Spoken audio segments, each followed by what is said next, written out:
Fate, Souls and Singularities by Mundatorem Chapter 113-115. 113. By the Bonfire, XX. By the Bonfire, The Matter of Betrayal. Sullivan rarely left the library, even when he did it was normally to go to his workshop. There was little within Chaldea that he could actively participate in, the stigma attached to his reputation saw to that. It was vexing. There was nothing else to be said on the subject. It irritated him that people could not see all the good that he did and how his actions affected the wider world. Leonardo da Vinci put it best during one of their earlier talks. The ends justify the means. If the end in question was the climax of the Age of Fire and prying the hold of the gods from the land who had kept the world stagnant and locked in place for thousands of years, then surely there was no price too big to pay in order to see it brought about. However, apparently some would have preferred him to be loyal to Gwyndolin and grovel at his feet like some sycophant. That thought disgusted him severely. Here they were fighting for the continuation of their very planet and they were fretting over such trivial things like what is right or wrong. It was saddening. When faced with complete annihilation, how can one justifiably say that there is a line not to be crossed? Was there no sense of self-preservation? Thus, Sullivan spent his days in isolation, content to aid from afar as there was very little else he could do. Courtesy of Gwyndolin's insane crusade against him. The least that the master could have done was consult him for his ideas or opinions, as if the boy had forgotten that Sullivan was a sorcerer of considerable skill as well as one who led the Knights of Anor Londo after he usurped Gwyndolin and managed to use the Church of the Deep to his own advantage. He knew things of value and was capable of leading, however his reputation made it virtually impossible for him to speak of anything without someone sending him a dirty look. A chair near him creaked, he mutely turned his head in the direction of the noise and watched as one of the more recent lordkin, the one with long purple hair, sat herself down at a reasonable distance from him and started to read from one of the books. Sullivan felt a wave of irritation flow through him at the sight of her, soon followed by the understanding that Gwyndolin would be along soon. Snapping the book in his hands shut, Sullivan released a deep and annoyed growl as he climbed to his feet, resting the tome on the table at his side and then making his way to the entrance of the library. He had no patience to deal with Gwyndolin today, or any day for that matter, and would prefer to leave before the god saw fit to dirty his sight with his presence. He was a touch too slow, he was barely able to get to the doors before they opened up and Gwyndolin strode in. The two of them paused, staring at one another in silence. Gwyndolin's lip parted slightly before it curled into an all too familiar sickening smirk. "Ah, come to pay respect to your fallen kin, I presume. Here to chat with a fellow goddess, are you?" Sullivan snarked back and nodded his head in the direction of Medusa. Said servant looked just above the edge of her book and reached up to adjust her glasses. She maintained a flat expression aimed at the pair of servants before she resumed reading. Gwyndolин's expression only sharpened. "Such fast wit, Sullivan. Almost as fast as your rule of Erithil. And like my wit, it is more productive than yours. Fight elsewhere." Medusa called out from her seated position in a dull tone of voice. It was more for the sake of appearance that she did so. Those two would frequently get at each other's throats whenever they saw one another. Sullivan released a grunt as he stepped around Gwyndolin. "You need not concern yourself with me, lordkin. Unlike this creature, I value knowledge. How saddening that none value yours." Gwyndolin called out with a cheery voice. Sullivan stopped walking for a moment and released a deep and very annoyed growl which all but expressed his desire to turn around and strike Gwyndolin. He managed to retrain himself, stepping through the still open doors and vanishing around the corner. Gwyndolin released a scoff and turned around, the smile fading from his face as he moved across the library and past Medusa. The purple-haired woman idly flicked to the next page as she spoke up. "Do you have to antagonize him each time you speak?" she asked with a raised eyebrow, giving him a look from the corner of her eye. The Darkmoon god paused for a moment before he responded. "Could you so easily trade words with your own killer?" he asked, turning to Medusa and thinning his lips. "Especially when you once knew them as a friend." Medusa remained silent. She never knew Perseus all that personally and by the time that he arrived, she was nothing but a monster that would kill whatever she wanted to. Some might have said that he was doing the world a service in ending her and indeed, he probably was. That didn't mean she would speak with him casually, she would probably try to avoid him entirely. She paused for a moment to consider it, lowering her book to her lap and giving a thoughtful hum. "No," she replied after a moment, then looked up towards Gwyndolin fully. "If I saw my killer, I would most certainly try to end him. Medusa replied before returning to her book, if only because he used my head like a tool after taking it. She growled out in irritation, that is rather irritating. Gwyndolin blinked behind his helmet before he turned away and moved to one of the seats near her, placing himself down and reaching out with one of his snake tendrils, extending its length and clasping the next book he was due to be reading and bringing it back towards him before placing it in his hand. Medusa glanced at the book out of the corner of her eye before looking towards the god. Enjoying it, are you? I suppose so. Gwyndolin replied in a disinterested voice, although considering he had binged through the first Lord of the Rings book in an afternoon, he couldn't exactly say that he was uninvested in the plot. Her eyes moved down towards the base of his chair. Her lip quirked slightly. She doubted he was aware that his snake feet showed visible excitement. Ritska was the first out of the summoning chamber, looking over his shoulder to the new arrival and giving her a welcoming smile. So, we can give you a tour around Chaldea if you want, he informed the caster as she walked after him. She was cloaked in a dark robe with a hood covering the top half of her head, exposing her lower face and her purple-colored lips. The woman turned to face Ritska, tilting her head ever so slightly. Yes, she replied with a faint nod. Turning away, it would be prudent for me to be made aware of the locations of importance within Chaldea. Giving another nod, Ritska gestured ahead of himself and led her onwards. Also, would you like me to ask if you can find a spare room for a workshop, or is your own room suitable? He asked. Caster paused for a split second and looked to his back before she thinned her lips and hummed once. No, that will be unnecessary. She replied after a moment's thought. I shall make do with the quarters that have been provided for me. It would be much simpler for me beyond that. All right then. Ritska nodded his head, walking side by side with her. We're currently low on casters at the moment. There was a pause. Well, casters who make workshops, anyway, he added on. The woman turned her head to face him, her confusion apparent at the mention that casters did not make workshops. The boy noticed her confusion and gave her a so-so gesture with his hand. Some of our casters are a bit strange. He replied before nodding to himself. Yeah, strange. Like Mozart. Mozart. Yes. The musician. Indeed. He is a caster class servant. She asked again before she paused, frowning. No, he is a servant in the first place. Honestly, I don't know enough about servants to comment on it. Ritska replied honestly before he turned to face her fully. By the way, I never actually asked your name. He chuckled, then extended a hand. Fujimaru Ritska. Or Ritska Fujimaru. The woman stared at the outstretched hand for a moment, her lips drawn into thin line before her eyes gradually rose up and stared at the master blankly. Sorry. Ritska lowered the limb back to his side. That probably seemed a little upfront, didn't it? I was merely surprised, is all.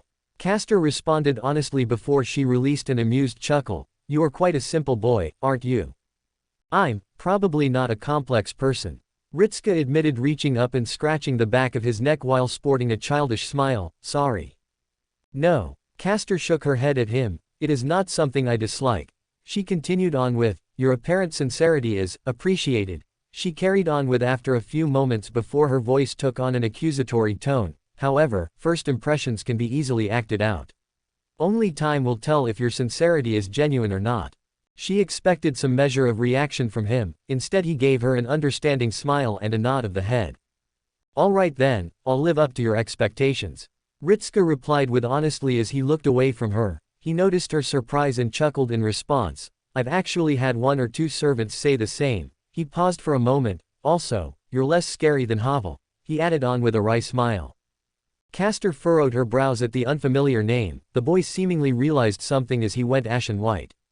Ah, right, a caster. He muttered to himself and shot her a worried glance. Okay, so for the time being, if you see a really tall servant in armor that looks like it's made from stone, steer clear of him. He hates casters. Ritska made sure to emphasize the hate aspect of the sentence.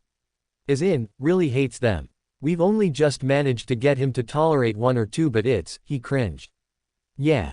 I shall endeavor to keep an eye open for this servant. Caster responded with a toneless voice, clearly unimpressed by the contents of the sentence. Ritska couldn't really blame her for that. I shall assume we will not be visiting the locations they frequent. Yeah. Ritska nodded his head as the pair carried on. Oh, one more thing. What do you know of? There you are. The pair paused at the voice, both turning their heads towards the speaker. Castor's eyes briefly widened behind her hood when she beheld the individual, watching as they walked closer to them. Ritska thinned his lips and nodded once before his expression turned casual. Sullivan, he greeted cordially. Did you need something? I dislike remaining idle. The Phi, Sullivan, responded in an irate tone of voice. I have been occupying my time reading books while. He cut himself off, noticing the other caster for the first time and inclining his head to look in her direction. A new servant. Caster, I presume. I am. The purple-robed caster nodded her head as she examined the tree spirit up and down. Phi were certainly uncommon, and Phi who ascended to the rank of heroic spirit were even rarer. I trust you are more competent than those who have appeared more recently. He grumbled in response as he turned towards Ritska, then paused and shifted his featureless face back in her direction. He stared at her for a few moments, then shifted his posture to lower himself downwards to get a better view of her features under her hood. The woman narrowed her eyes slightly but didn't say anything. She could tell that the caster was examining her closely. How curious, Sullivan muttered quietly before he leaned back, staring down at her in silence for a moment. I am Sullivan, Pontiff of Irithyll. Caster raised an eyebrow before she decided to speak again. In truth, this was a make-or-break moment for her. Princess Medea of Colchis. A princess. Sullivan sounded amused as he stared her up and down. I see. Medea stared at Sullivan with narrowed eyes for a moment before her gaze shifted to the side to study the expression of Ritska. There was little change in his face, an almost perfectly innocent look was on his face. She almost wanted to laugh at his face. He had absolutely no idea who she was. Oh shit. Ritska cursed, looking at her with recognition before his hand slowly raised itself up and covered his face. Medea felt her lip curl downwards. There went that hope. She could already feel the looks of judgment that she would soon be receiving when news that the Witch of Betrayal was now walking the halls of Chaldea. Now you really have to avoid Havel. Ritska muttered before he looked at her, then raised an eyebrow. Hang on, he squinted at her. You're a bit older than I remember. This time it was Medea's turn to squint at him. Excuse me. Ah, right, Ritska winced, placing his hands on his hips. That probably sounds really strange without context, doesn't it? Medea stared at him wordlessly. How about I explain as we walk? Ritska offered, gesturing down the corridor before he paused and turned to Sullivan. Ah, right. You wanted to talk about something, didn't you? Yes. Sullivan nodded once before he looked towards Medea with a, quite literally, unreadable expression. However, I shall wait for now, he stated, turning back to Ritska. I will accompany you on this. I assume it to be a tour, no? Ritska nodded once before he raised an eyebrow at Sullivan. All right, but why do you want to? Sullivan tilted his head ever so slightly to the right. Is there perhaps a reason I should not be willing to accompany you? He asked with a tinge of accusation. I am merely curious as to the most recent caster to arrive within Chaldea, and studying the records we have on the version of her encountered in the third singularity alongside the Argonauts. Excuse me. Medea's voice was much firmer this time and bordering on disbelief. Her eyes darted between Ritska and Sullivan with a clear demand for an elaboration on what exactly the two of them meant by that sentence. Not least of all because she could not envisage working alongside any of the Argonauts in an official capacity ever again. Especially not the captain of the Argonauts. Yes, Ritska turned to her with a slight wince. We should probably bring that up as well. He chuckled nervously as he looked at her from the corner of his eye, then shook his head and straightened himself out. Let's go then, I can explain everything and, well, he shrugged, I don't know what to tell you after that. You'd find out sooner or later what we're up against anyway. As I was saying, Sullivan cut in, bringing Ritska's attention back towards him. I was merely curious as to the competency of our most recent magic caster. Given the skill that her younger self showed, I am curious as to the skill that her matured self would demonstrate. He explained easily, gesturing towards the caster in question. Is that not the teamwork spirit you are trying to build? Ritska gave him an unamused look as he crossed his arms. Really? Sullivan lowered the arm back to his side. Must my motives always be so dubious in nature? He asked with a tilt of the head, sounding as though he was hurt by the suspicion. Am I truly so untrustworthy? Ritska raised a lone eyebrow at him but said nothing before his lips thinned. All right. He agreed easily enough, shrugging his shoulders and lowering his arms back to his side. You can come along. Sullivan reverted back to his usual posture almost instantly, the tone of pain vanished in an instant. Splendid. We shall begin immediately, shall we not? Medea watched the interaction with a raised eyebrow. Every sense she had was telling her that this individual wasn't trustworthy in the least, and he clearly knew it as well. In fact, he played very heavily upon it. It wasn't a case of mere banter, she could see that he knew there was a degree of wariness around him and just didn't care. Or he did care but was skilled at hiding it away. All right then. Nodding his head, Ritska sent another fleeting smile towards Medea. All right, so, the third singularity. King Solomon. Medea parroted the name in a blank tone of voice. Quite frankly, she wasn't sure what the most appropriate reaction was supposed to be in the face of that series of reveals she had been exposed to. The king of magecraft, holder of the 10 rings which govern the entire foundation of it and has clairvoyance which is effectively perfect. Ritska nodded his head once, not saying a word. And this is the foe that you are fighting. Another nod of the head. Medea remained silent for a few moments before she started to chuckle. It wasn't a very amused laugh either, and from the cringing expression on Ritska, she knew he could tell as well. Sullivan didn't say much, and without a face she couldn't even begin to guess what he was thinking. Somehow, the laughter died down. The king of mages being our foe is more believable than myself being an ally of Jason. She hissed the name out in disgust before shaking her head, and that was how I slew him. Ritska nodded his head. Tisk. Medea gave a rather unrefined click of the tongue before she shook her head and looked away. After a few moments of silence she released a long exhale of breath. Well, you can regard the version of myself you encountered in the singularity and my current self as separate. Not least of all because I cannot believe any version of me would. She trailed off, then noticed Ritska giving her a strained look as if wishing to say something. What? Sorry, it's just, Ritska scratched his neck and looked away from her. If it is, you from your younger days. Wouldn't the whole, thing from Aphrodite still be in effect? Medea blinked once behind her hood. Oh, so he wasn't an idiot and did genuinely know of her legend. Despite that, he had yet to make any comment about her at all. He was a rather strange one then. As for what he had said, Medea slowly nodded her head in response, a thoughtful look flashing across her features. Yes, I suppose that would explain a great deal of it. The version of me convinced by the gods to fall in love with Jason, she grumbled to herself. I suppose that version of me could be summoned in some circumstances, but it is more known what occurred after. Ritska slowly nodded his head. Probably. He admitted quietly and in a somber tone of voice. Your younger selves can be summoned. Sullivan abruptly asked from behind them, earning a look from Ritska in surprise at the sudden urgency in his voice. Is this the same for all servants? I don't know. Ritska replied slowly in a strained voice, then turned to Medea and looked expectantly at her. Is it? Medea raised an eyebrow behind her hood. You are asking me? Yeah, I don't really know anything about magecraft. I was able to discern that rather swiftly. She cut him off and surmised, however, I was expecting you to be aware of the intricacies of heroic spirit summoning, given all that you have done thus far. She got a nervous chuckle in response, prompting her to release a sigh. Few servants would have a traditional younger self that would be summoned. However, it is possible to summon another version of yourself in a different class. However, the version that would be summoned is the version of the heroic spirit that is best for the class in question. Ah, right. Ritska nodded, then turned to Sullivan. There we have it. Sullivan was still silent, mulling over the words in his head before he gave a single grunt of affirmation. If Ritska was curious about the man's sudden interest in the topic of younger selves being summoned, he didn't show it. Instead, opting to continue moving forwards and pointing out more locations for Medea to observe. Up ahead we have Da Vinci's workshop. Ritska pointed to the door as they passed it. Medea raised an eyebrow at its appearance being vastly different to others in the hallway, looking as though it was thoroughly reinforced.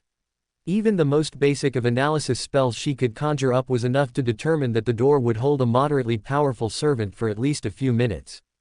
Medea stopped walking and continued to stare at it, then raised a lone eyebrow. Either Leonardo da Vinci was incredibly paranoid or there was reason to hide away whatever she had within that workshop. Ash kicked the door in. Medea turned her head towards the voice, seeing Ritska pointing to the door with an expression of veiled amusement. He isn't that used to modern doors. Da Vinci just put that up in case a repeat incident happens. he explained, then jerked his head further up the hallway before he paused. We can pop in and introduce you, if you'd like. I'm sure she'd like to meet a new servant. There is no rush, Medea coolly replied, turning away from the door and towards the master before she resumed walking. I can visit. She paused as something registered her. Ritska released an honest chuckle at that, shaking his head and placing a hand on his hip. Trust me, that comes up more often than you'd expect. He looked at her and waved his hand. I'm not even joking, the amount of times we've run into a person who is the wrong gender than had been recorded in history is actually quite astounding. I suppose, if nothing else, Chaldea will have some accurate history books. Sullivan remarked from ahead of them, still facing the corridor. Has there been anyone making accurate accounts of history from those currently residing within these halls? Ritska paused to think for a moment, furrowing his brows before he shook his head. I don't believe so, no, he admitted with a surprised blink. You'd think that would have come up. Asking some of the servants where truth and legend split. Sullivan hummed once. I was a scholar once, obsessed with understanding the truth. He replied after a moment, then turned his head and looked over his shoulder. I wonder if any would give me the time of day. He remarked in a cynical tone. The master frowned. You're only asking about recording their stories accurately, aren't you? Sullivan chuckled in a low tone of voice. Yes, only that. There's no harm in. Yes. Sullivan snarked. The false pontiff who lied and betrayed his god now decides to record the truth. He turned fully to Ritska and tilted his head. I could see no issues with such an endeavor, could you? Ritska stared at him for a few moments before releasing a gentle sigh and shaking his head. All right then, he exhaled, then turned to Medea and gave her a faint smile. Come on then. We've still got a few more places to see. Sullivan allowed the pair of them to pass by him again, then resumed following after them at a polite distance, no longer adding in commentary and staring at the back of the pair ahead of him. As they continued to walk forwards, Medea started to notice the stares of some of the passing servants aimed in their direction. They were all distrustful, filled with suspicion, and some even tensed themselves as the group passed them by. They were stares she had been expecting the moment she had manifested, the looks of suspicion and accusation that all would have after seeing the Witch of Betrayal walking through the hallways of Chaldea. However, what she didn't expect was for none of the stares to be aimed directly at her. In truth, that was less of a surprise. She had only just been summoned, so there was no way in which any of the servants they passed by would have known her true name and merely thought of her as a new caster servant. She saw that every single one of the stares was aimed behind her and Ritska. Directly at Sullivan. Even those who made no show still sent a flickering glance in the direction of the pontiff behind her. Privately, she wondered if this is what it looked like on the outside, to be seen as nothing more than a betrayer. Yet she knew nothing of his legend. The throne had not yet updated any records on the involvement of a second world, and she could only go off what she knew. Despite that, there was a swell of curiosity that started to bubble within her the longer the tour went on. Only vaguely aware of the locations they were visiting, and instead finding herself more and more wondering what it was that Sullivan had done to warrant this level of concern aimed towards him. Sullivan creaked his fingers as he stretched them out, then pulled the desk closer to him and slid the inkpot to the right as he grabbed the collection of parchments and dragged them directly in front of him. He looked up towards the collection of books near him before he grabbed the quill and dipped it once in the inkpot before he put the tip to paper. He did have a few interests that not even Gwyndolin could steal from him.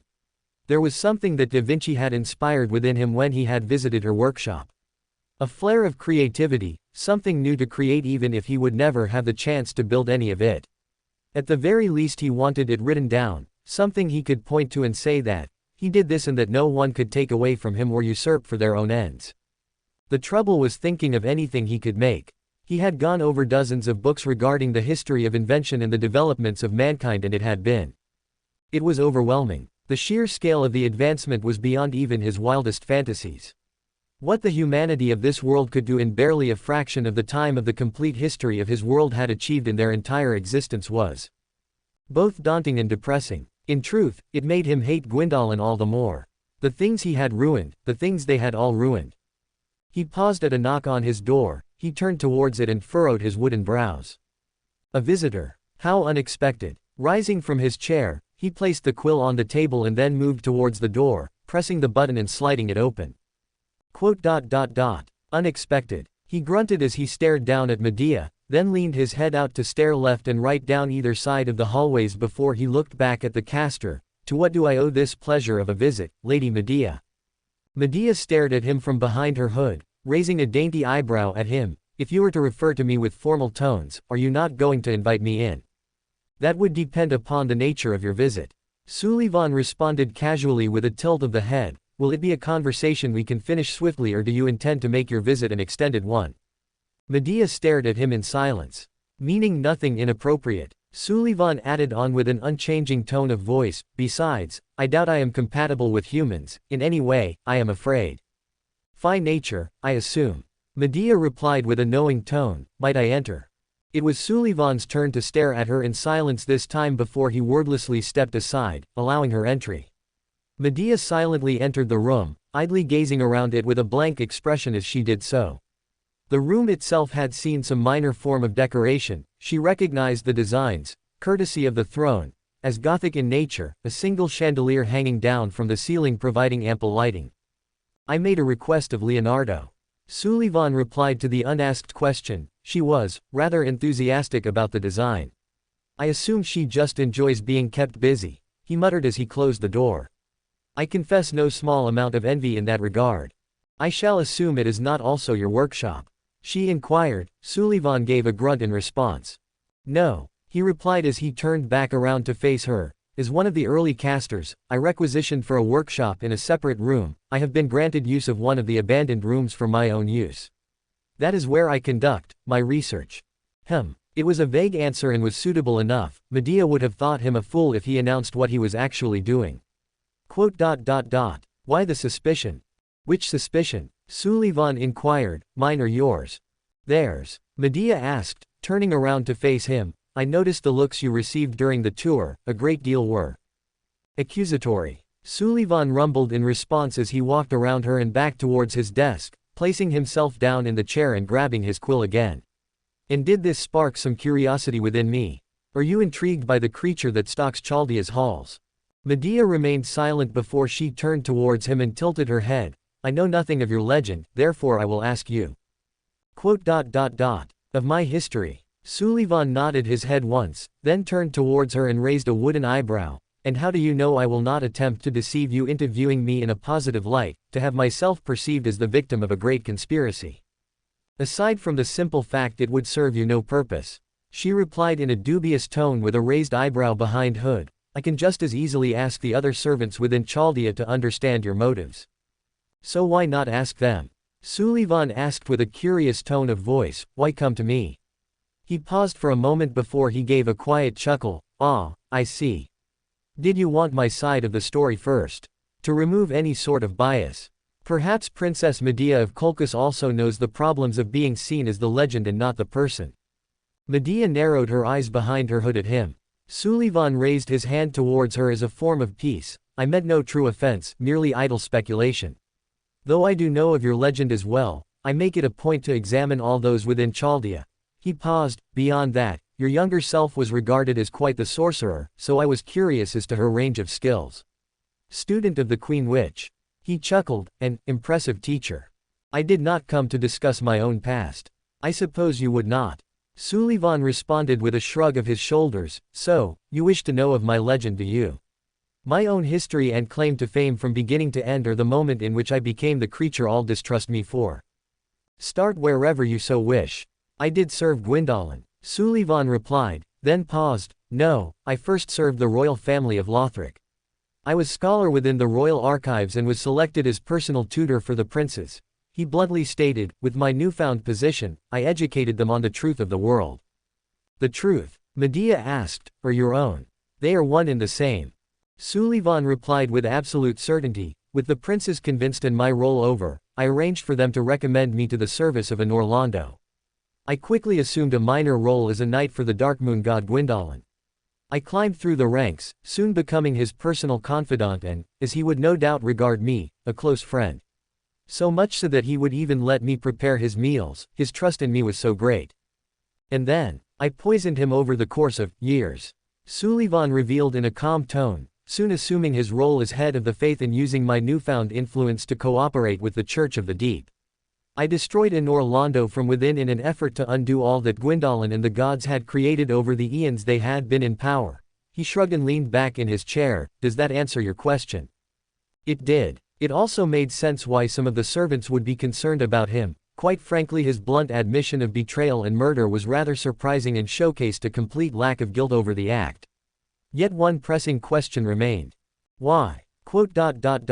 Why? Sullivan tilted his head. Most would say power. Ambition as well. He added on as an afterthought, really, that is all one needs when asking why anyone does anything.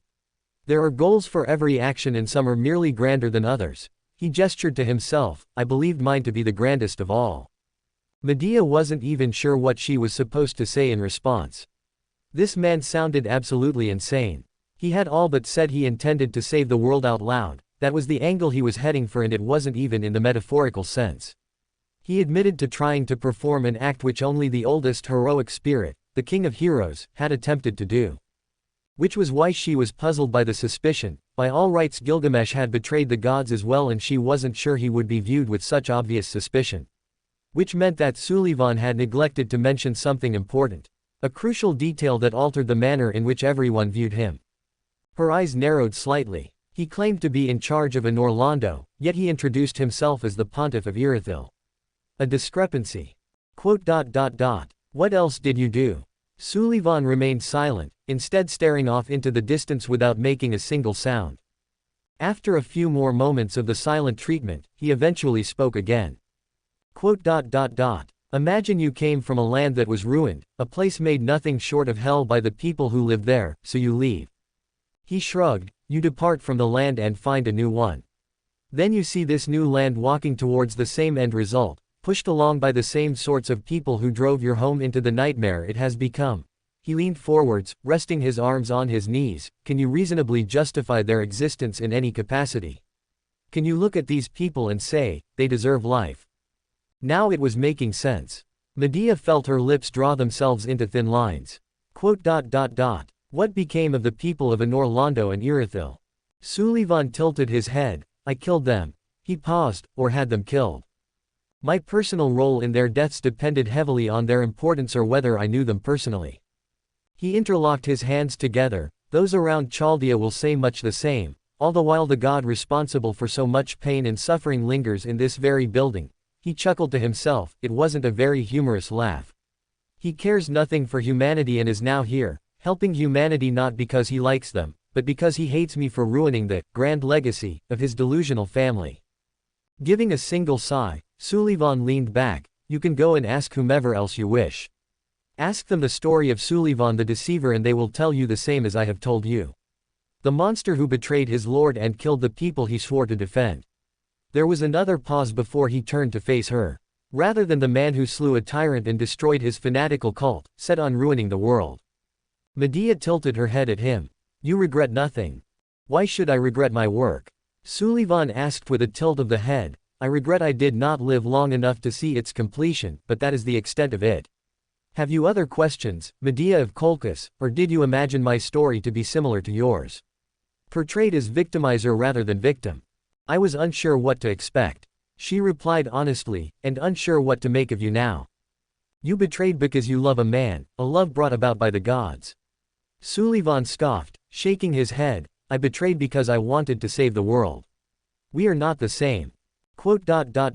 No, we are not. Medea admitted easily, turning away from him and moving back towards the door. That is all I came for. I suspect we shall work together in the coming months. Sullivan called out after her. So what will you do? Has your opinion of me been colored by my past? Frankly, it is of little concern. Whether you reveal yourself to be your legend or not is what matters now. She responded with a curt tone of voice as the door opened up. Do as you will and so shall I. Sullivan gave an amused grunt as he shook his head and looked back down at his parchment. He heard the door close and exhaled. I'm certain, well, he muttered to himself as he picked up his quill once again and resumed writing. We shall both do whatever we will. Slightly shorter chapter today, but these by the bonfire chapters are just short pieces of the daily life in Chaldea. They don't need to be all that long. Also, here is the current roster of servants for all those curious. Ash, Saber. Astolfo, Rider. Urash, Archer. Andre, saber. Archon, saber. Beatrice, caster. Boudica, rider. Cu Chilane, lancer. Caffrey, ruler. Dragon Slayer armor, stall, berserker. Deanne, saber. Emilia, archer. Elizabeth Báthory, lancer. Gareth, lancer. Gwyndolin, archer. Havel, berserker. Jean, ruler. Kiyohime, berserker. Leonidas, lancer. Lancelot, berserker. Medusa, rider. Medea, caster. Marie, rider. Mozart, caster. Nero, saber. Pharaohs, caster. Sigward, saber. Sasaki, assassin. Sif, saber. Sullivan, caster. Scathach, lancer. Tama Cat, berserker. Verndari, shielder. Welcome to Fanfic Audiobook, your go-to place for immersive audiobooks. If you enjoy the content, don't forget to like the video and subscribe to our channel for more amazing stories. 114. Guda Guda Hanoji, I. Guda Guda Hanoji, I. Archon sat at his desk, writing away on the papers he had in front of him when he heard a knock on his door. Enter. His voice echoed out through the room. The door opened up vertically with the form of Ash stepping into the room a moment later. Archon was still staring down at his desk as the servant walked towards him.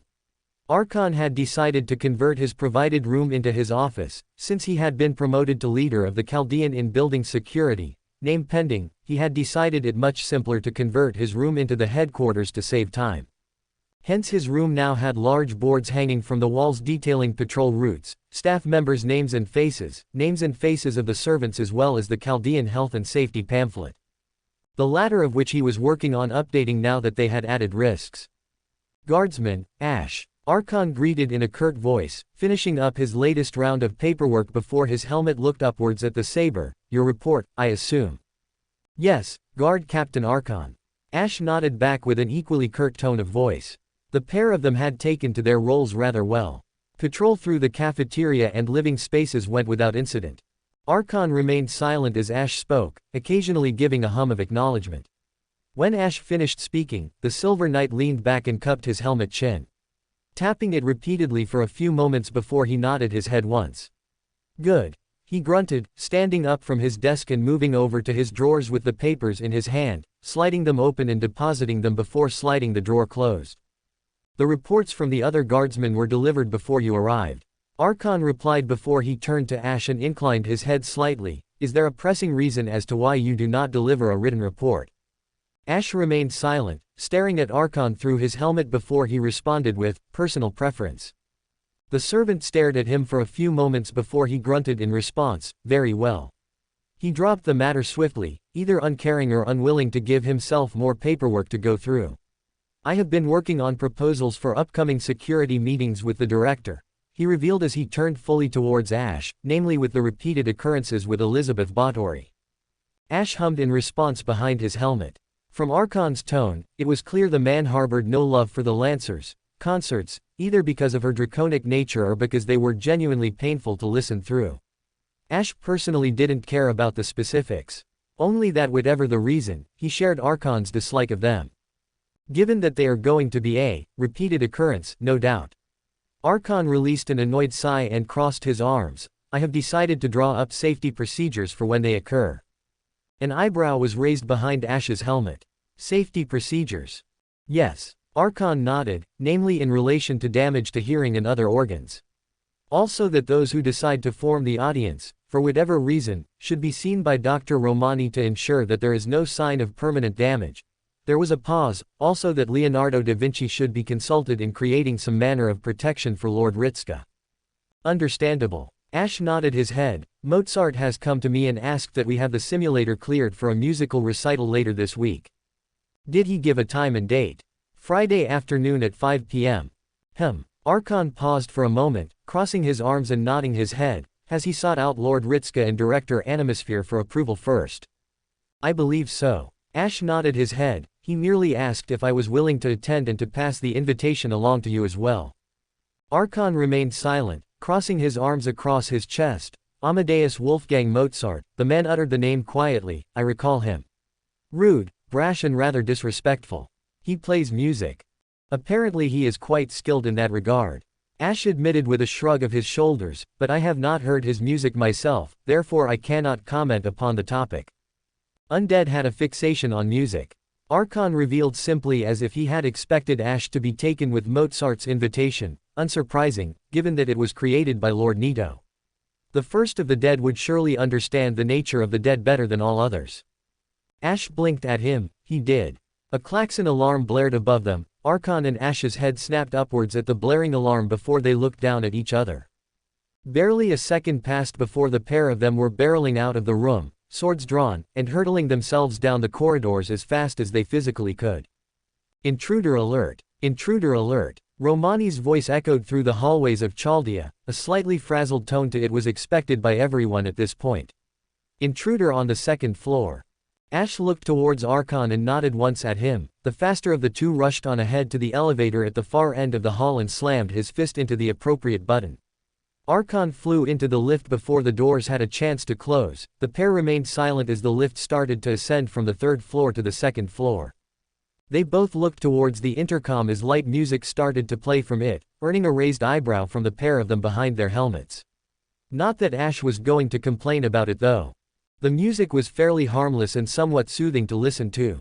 The lift ground to a halt, the second floor flashed on the panel and both servants readied their weapons, preparing for whatever was facing them on the other side. Their eyes narrowed and their grips tightened.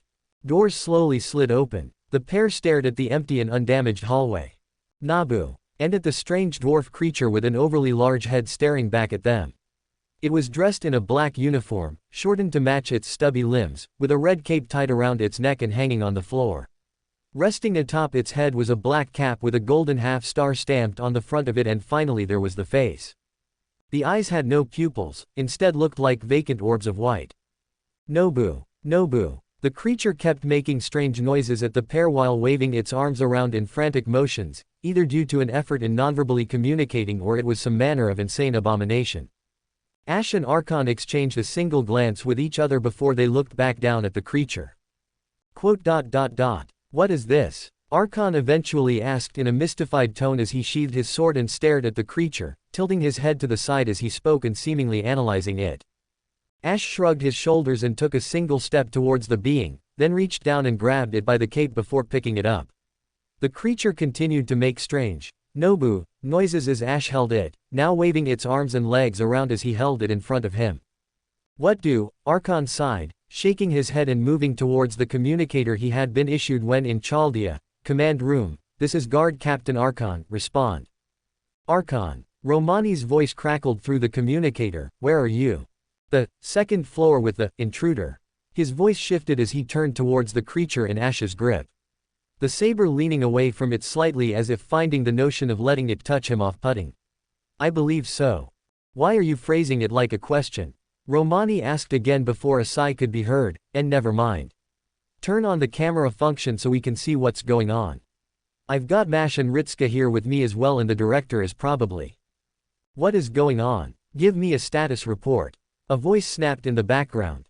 Already here. Romani finished with a sigh. It'll be the flashing green button on your communicator. There are 3 flashing green buttons. Archon responded as he stared at the device in his hand. Which one is the correct one? 3. Romani parroted the number back in confusion. Why are there 3? All others only had 1. This one has 3. Ah, right, Romani mumbled in response. Try the top right, that's where the others are.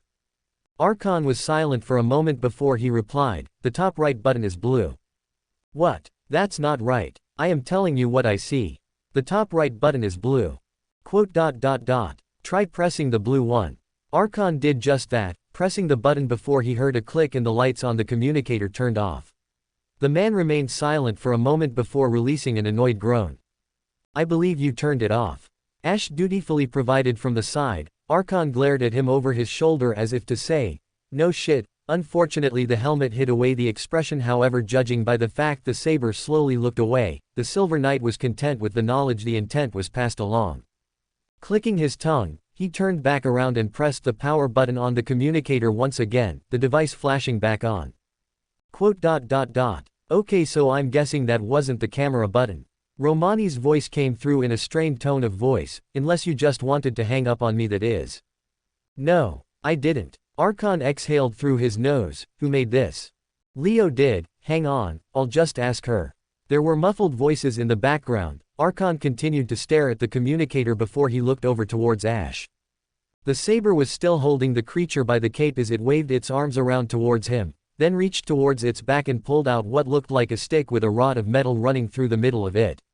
Ash raised an eyebrow as it started trying to whack his arm with the weapon and missing his wrist just barely. Not that it stopped the effort. Okay, I'm back. Romani's voice returned. Leo said it's the glowing red button in the center. Archon grunted, then clicked. Romani's face flashed up in front of him with a relieved expression. Ah. He trailed off as he looked past Archon towards the creature in Ash's left hand. What the heck is that? That is, our intruder. Archon responded as he looked over his shoulder to see the being still dangling by the cape and now becoming more frantic in its attempts to escape. Successfully striking Ash in the wrist. The saber shook the cape in response, swinging around the being and earning a panicked, "Nobu" sound from it. Archon watched the display then turned back around, seeing the monitor crowded by the faces of Olga, Ritska, Mash, Romani and Da Vinci, all with similar expressions of bafflement on them. It's too early in the morning for this. Ritska groaned and leaned back, rubbing his temples and shaking his head. Mash pat him on the shoulder with an understanding expression before looking towards Romani. Doctor, what is it? Huh. Romani blinked and looked around. You're asking me. Why would I know? Ah, good point. My mistake. Mash nodded her head then turned to the caster in the room. Da Vinci, what is it? Da Vinci snorted before she shrugged. I have no idea. Never seen one before just now. She tilted her head. It looks like some sort of summon. Maybe a familiar, although quite why you would have one that barely comes up to your knee is rather odd. Maybe it's a confusion tactic. Mash asked with a strained expression. Is it? Ritska lowered his hand. It must be working because I'm feeling pretty confused right now. Olga grunted in agreement as she squinted her eyes. Is it armed with a rifle? That got Ritska to pause and lean forwards once again, following suit with the director and looking through the camera. Huh, I think it is. He mumbled in agreement before his lips drew themselves into thin lines. We should probably tell Ash to avoid it, considering it's a projectile weapon. He cleared his throat. Hey. Ash. The being pointed the rifle at Ash's face and fired it. The bullet smacked against the front of his helmet and snapped his head back, earning a cry of surprise from the saber as he staggered away and dropped the being. Nobu. The creature gave a victorious cheer before it whirled around and aimed the rifle at Archon, firing once and dinging around off the side of his head. TCH. Archon clicked his tongue as he stumbled, more out of surprise that the strange, and rather comical, creature was able to hit him with that much power. Nabu. The being released a cry, raising its rifle above its head with both hands and giving a victory chant. This is as far as you go. A voice echoed through the corridor. The chanting being paused and then made a single, somewhat pathetic, whimper before a flash of light rushed through and stuck it in the back. The sound of steel being drawn was accompanied by the being split in half. There wasn't a drop of blood to be seen as the two halves flew down the corridor and vanished into motes of light. The owner of the voice stood back up, twirling their sword and then sheathing it. The girl had short pale blonde hair with silver-colored eyes, a black bow was tied up at the back of her head. Her outfit was closer to being a hakama, the upper coloration being a light pink with the lower half being magenta. The woman stood between the two sabers with her hand resting on the grip of her own sword, a katana, but with the weapon itself sheathed at her side. Archon turned to her immediately, moving his hand to his sword. Identify yourself and your affiliation. He spoke in a commanding tone as Ash similarly readied himself once again. The woman straightened at the commanding tone of voice. Greetings. I am from the. She trailed off, thinning her lips before she shook her head. My name is unimportant at this moment, and my affiliation is not the pressing issue. If you would call me something, call me Sakura Saber. She finished with a faint smile aimed at the knight. Archon stared at her. There was a click as his sword was slightly pulled from its scabbard. I did not request the information as a courtesy. There are reports of infiltration in Chaldea and I find myself confronted with an unknown servant and beings of bizarre origin. He decided upon. I ask again, your name and affiliation. He nodded to the direction she had come from. It is only your assistance in dealing with the creature that prevents me from being uncordial. I was summoned in this world in pursuit of that creature. Sakura Saber replied with a blank expression on her face, "It came here, therefore I followed it. I am in unfamiliar territory as well and am not so readily willing to unveil my identity to unknown servants." The running sound of footsteps attracted the attention of the others. Ash turned around and found himself face to hat with another servant. He looked down and saw crimson eyes staring up at him in surprise before they quickly assumed a confident tone of voice. Ash, however, recognized the outfit almost immediately as being a scaled-up version worn by the creature that had shot him in the face.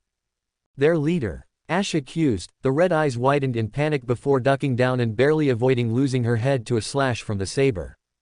"Wait, wait, wait." The servant called out in alarm as they scrambled backwards, "I'm not their leader. I came to kill it too. It's making me look like an idiot." Ash paused, staring down at her. "Really? Yes, really." The young woman snapped at him as she got back to her feet, grumbling to herself, "My older self would have handled this no problem." She looked past Ash and glared at Sakura Saber. "I see you're fully willing to assist me, manslayer," she accused with narrowed eyes. Sakura Saber regarded her with a raised eyebrow and what could almost be construed as a teasing smile. "You appeared to have the situation completely under control, so there was no cause for me to intervene." She paused for a moment, "But if you feel the need to call out help." "Ha!" The girl slammed a fist into her chest. The Demon King of the Sixth Heaven would never do something so cowardly as to beg for help. She paused. "I would demand help first." Archon was now glaring at her. "Demon," he hissed out in a low and dangerous tone, "you call yourself a Demon King?" Ash made a point of sizing the girl up and down. Although given the height difference, it was more a case of sizing her down. Once he had finished examining her, he then turned his head to Archon. "She doesn't look it." "What?" The self-named Demon King let out a squawk of indignation. "I'll have you know that I am a Demon King. The Demon King of the Sixth Heaven. You know, from Buddhism. Mash, do you have any headache tablets on you?" Ritsuka's voice cut through the hallway, "Because I feel as though I'm going to need them." "Ignore him." Olga's tired voice echoed through the communicator as well, although she seemed similarly exasperated by the situation despite it only being a recent occurrence. "Just get them to the conference room and see if we can get some answers from whatever is going on." "Romani, what does that flashing notification say?" There was a pause. "It says that Chaldea is currently colliding with another phased space." He paused, which might be what let the weird thing in. There was a long sigh. "Kyrielite, bring me those headache tablets." Romani's disapproving voice soon followed. "These things aren't sweeties and this isn't Halloween night. Don't talk to me about Halloween night." Ash called out from across the room, Archon nodding his head in response. Despite fleeing the location, they had still been around long enough to hear Elizabeth's shrill voice cry out through the halls of Chaldea. The pair were fairly certain the lift had been filled to capacity with the entire floor vacating until the concert was over. So, these weird creatures are coming from somewhere in a different place and time. Olga surmised with a blank expression as she leaned back in her chair and stared at the ceiling, and in order to avoid being overrun by them, we have to go to the source and destroy whatever is spawning them. She remained silent for a moment before she lowered her head and stared at the new servants sitting at the opposite end of the table, "And you two were chasing them for whatever reason but refused to give your true names." Sakura Saber and the self-appointed Demon King nodded their heads in unison. Olga leaned forwards, resting her arms on the table then allowing her head to fall into her hands. "Well, better get to it then." She raised her head and looked around the table to Romani and Da Vinci. "Have either of you two?" She trailed off, then squinted at Romani. "I don't even know why I'm asking you." She realized, then looked to Da Vinci with an expectant expression. Da Vinci rolled her eyes, Romani's lack of usefulness aside. She spoke with clear amusement. The man in question didn't so much as make an effort to correct her. "I have been able to track down the coordinates that the intruder originated from. We can ray shift down there at any time and deal with the incursion." Olga gave a satisfied nod of the head. "Excellent." She rubbed the bridge of her nose, then frowned. "Is there a possibility for further intruders?" Da Vinci thinned her lips. "I would say so, yes. However, that is a given whether we go or stay. The only change is that a direct counter-attack would give us the chance to be rid of them forever." "Yes." Demon King slammed her hand on the desk and jolted the entire table, pointing at Da Vinci with a wide smile. "What she said." Archon, sitting directly to her right with his head resting on his fist and his elbow on the table, inclined his helmet towards the table and stared at the fist-shaped dent in the metal before he raised his head and stared at the Demon King. The woman sensed his stare, then looked to him out of the corner of her eye and then towards the table. Promptly grimacing slightly before she threw her head back and released a high-pitched laugh, wahaha. It can't be helped. It could have been helped. Archon bluntly rebuked her, you could have not punched the table. She gave no indication she heard him as she sat down. Sakura Saber was cringing openly at the actions of the Demon King before she turned towards the others at the table, giving a confident expression, allow us to accompany you on this mission, we were pursuing these creatures at any rate. Ritsuka was staring at the cup of water in front of him before he hummed, yes. He nodded, popping a headache into the water and watching it start to fizz away. He looked up and stared at Sakura Saber, giving her a tired smile, you seem to know more about these things than us, so I'd be happy to have the help. Sakura Saber beamed at him while the Demon King had a look that said she had expected the answer from the very beginning. Archon and Ash just stared at him. You're both coming as well. They seemed to relax slightly. So, when do we leave? Ritsuka asked as he downed the medicine, cringing at the taste and making faces at it. Romani watched him with a raised eyebrow before he jolted himself back into a state of alertness. You can leave whenever you're ready, but I'd recommend. You're leaving now, Olga ordered with a blank look on her face. I'd recommend leaving now. Romani finished lamely, his shoulders slumping as he failed to finish his sentence, not that he was in any particular rush to correct the director on that account. In truth he was a little tired and would very much like to take a nap at this point. Olga then turned to Sakura Saber and Demon King, it goes without saying that you two shall be kept under close surveillance for the duration of this venture to ensure your loyalty. Sakura Saber nodded her head. Wahahaha. Demon Archer is nothing if not dependable. Ash and Archon stared at him. I thought you said your name was Demon King. Ash asked, tilting his head to the side. Demon Archer waved her hand dismissively at him. It's fine, she responded uncaringly, I can change it whenever I want. I still don't understand why anyone would call themselves a demon. Archon grumbled next to Ash, crossing his arms and scowling at Demon Archer. Almost as bad as calling oneself a dragon. You know, calling yourself a dragon is actually seen as a boast around here.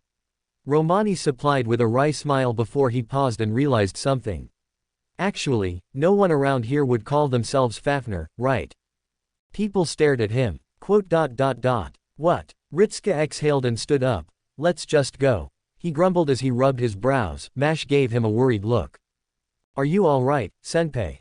She asked as she followed him across the room. It's 2 in the morning, I was asleep in bed.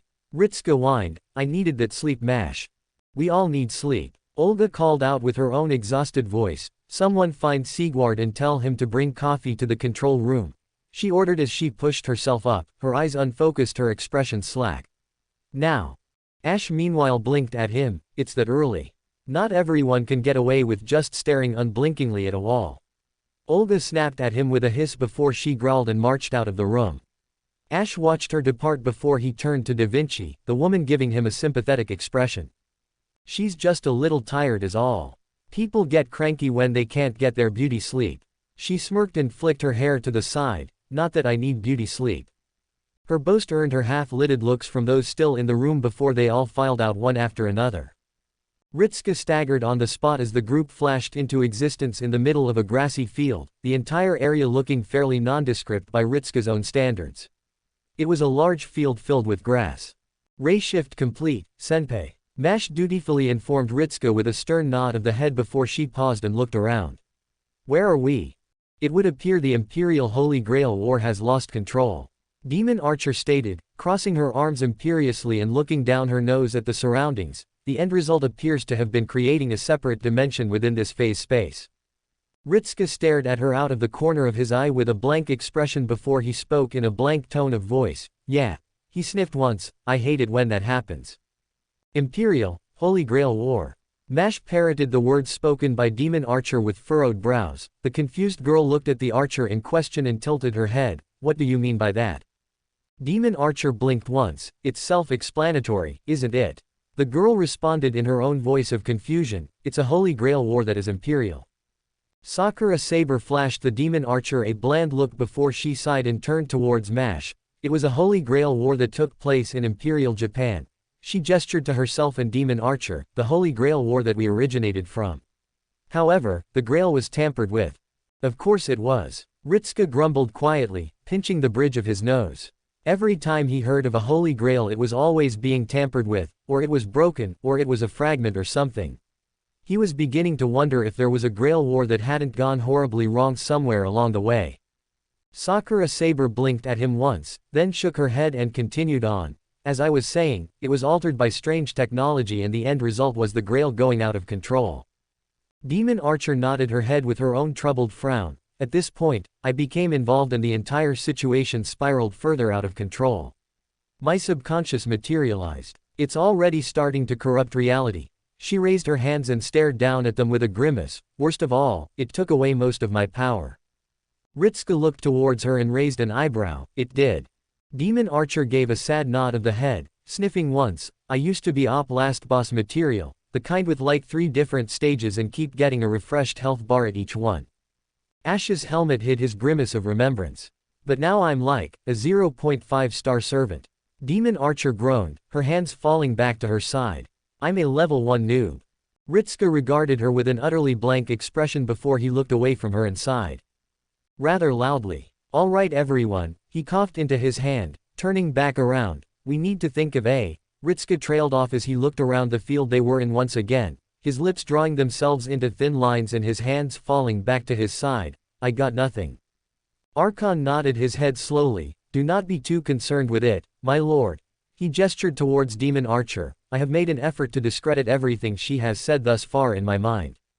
Demon Archer regarded him with a scandalized look which quickly fell into an annoyed scowl. Hey. If I were stronger, I'd be kicking your ass right now. If the HMPH of incredulity from Archon was any indication, he didn't believe her in the least. Demon Archer, no fighting. Sakura Saber chided the girl, causing the dark-haired woman to gape at her companion. What? She exclaimed in indignation, but he started it. Yes, but I can't command him like I can command you. You can't command me to begin with. Ash raised his hand. Ritsuka stared at him. Yes, Ash. What is phase space? Ritsuka stared back, then gave a strained smile. It's space, that is phased. Demon Archer gave a victorious whoop in the background at seeing her method of explanation catch on. Mash leaned towards Ritsuka and whispered to him, Senpai, should we get back to the original topic? She nodded towards Demon Archer. Demon Archer said her subconscious was materialized and she is weaker than she was before. Yeah, I get what you mean. Ritsuka nodded back to her with a serious tone of voice, then turned towards the 2 recent additions. So, Demon King. Demon Archer. The archer corrected with a perfectly straight expression. Ritsuka stared back at her for half a second before he continued on as if nothing had happened. Demon Archer, those weird little dwarf things are originally from you. He clarified, judging by the pained grimace on Demon Archer, he was correct in that assessment. So, destroying them makes you stronger. Demon Archer blinked at him once. I don't know. She turned to Sakura Saber, does it make me stronger? The saber squinted at her in response, why would I know? It's your own power. Ah, good point. Ritsuka looked over his shoulder towards the sabers he had brought with him, then promptly winced in response. Archon had his hands on his hips, staring idly into the sky as if begging for a storm to form overhead and strike him down on the spot with a bolt of lightning. Ash, meanwhile, had his sword out and was carving small lines into the dirt with the weapon, like a child would do so in the sand with a stick. Ritsuka slowly turned back to Mash, who looked nearly as lost as he felt. I'm sure we'll be fine. He placed his hands on his hips. Let's just walk around for a bit and see if we run into anything. So our plan is to just walk around and see if we run into anything? Demon Archer asked with a raised eyebrow, then squinted at Ritsuka in suspicion when he was tellingly silent. What sort of fool plan is that? Ash tilted his head. That's what I always do. Demon Archer turned to him and widened his eyes. That works. I never went wrong. Ah, never mind then. Demon Archer cheered, pulling out a sword and pointing it to the sky. Let us begin our conquest of the land. She got flat looks from all those around her. Bah, you just don't understand what to do anymore. Ash had fought many different opponents, all of which had been of varying skills and strengths. He couldn't recall ever fighting anything like this before in his life. Noobbbbbuu. He thought as much when he kicked one of the strange creatures in the face so hard that it went airborne and disappeared off into the distance. If Ash was paying attention, he would have seen a bright flash of light where the Nobu being had vanished, blink into existence and disappear just as quickly. Demon Archer stared at Ash with a blank look as she similarly finished off the last of the creatures. "Why did you have to kick it like you hated it?" she asked with a frown. "Are you transferring or something?" Ash frowned. "I don't think I am transferring anything. Except kinetic energy," Ritsuka quipped from behind them, earning a brief giggle from Mash with a pleased expression coming onto his face, and I think she meant projecting. Ash's silent stare indicated that he didn't know what that was either. Ritsuka sighed before he gestured to the helmet still on Ash's head. "We're not in Chaldea right now, you can take that off if you want."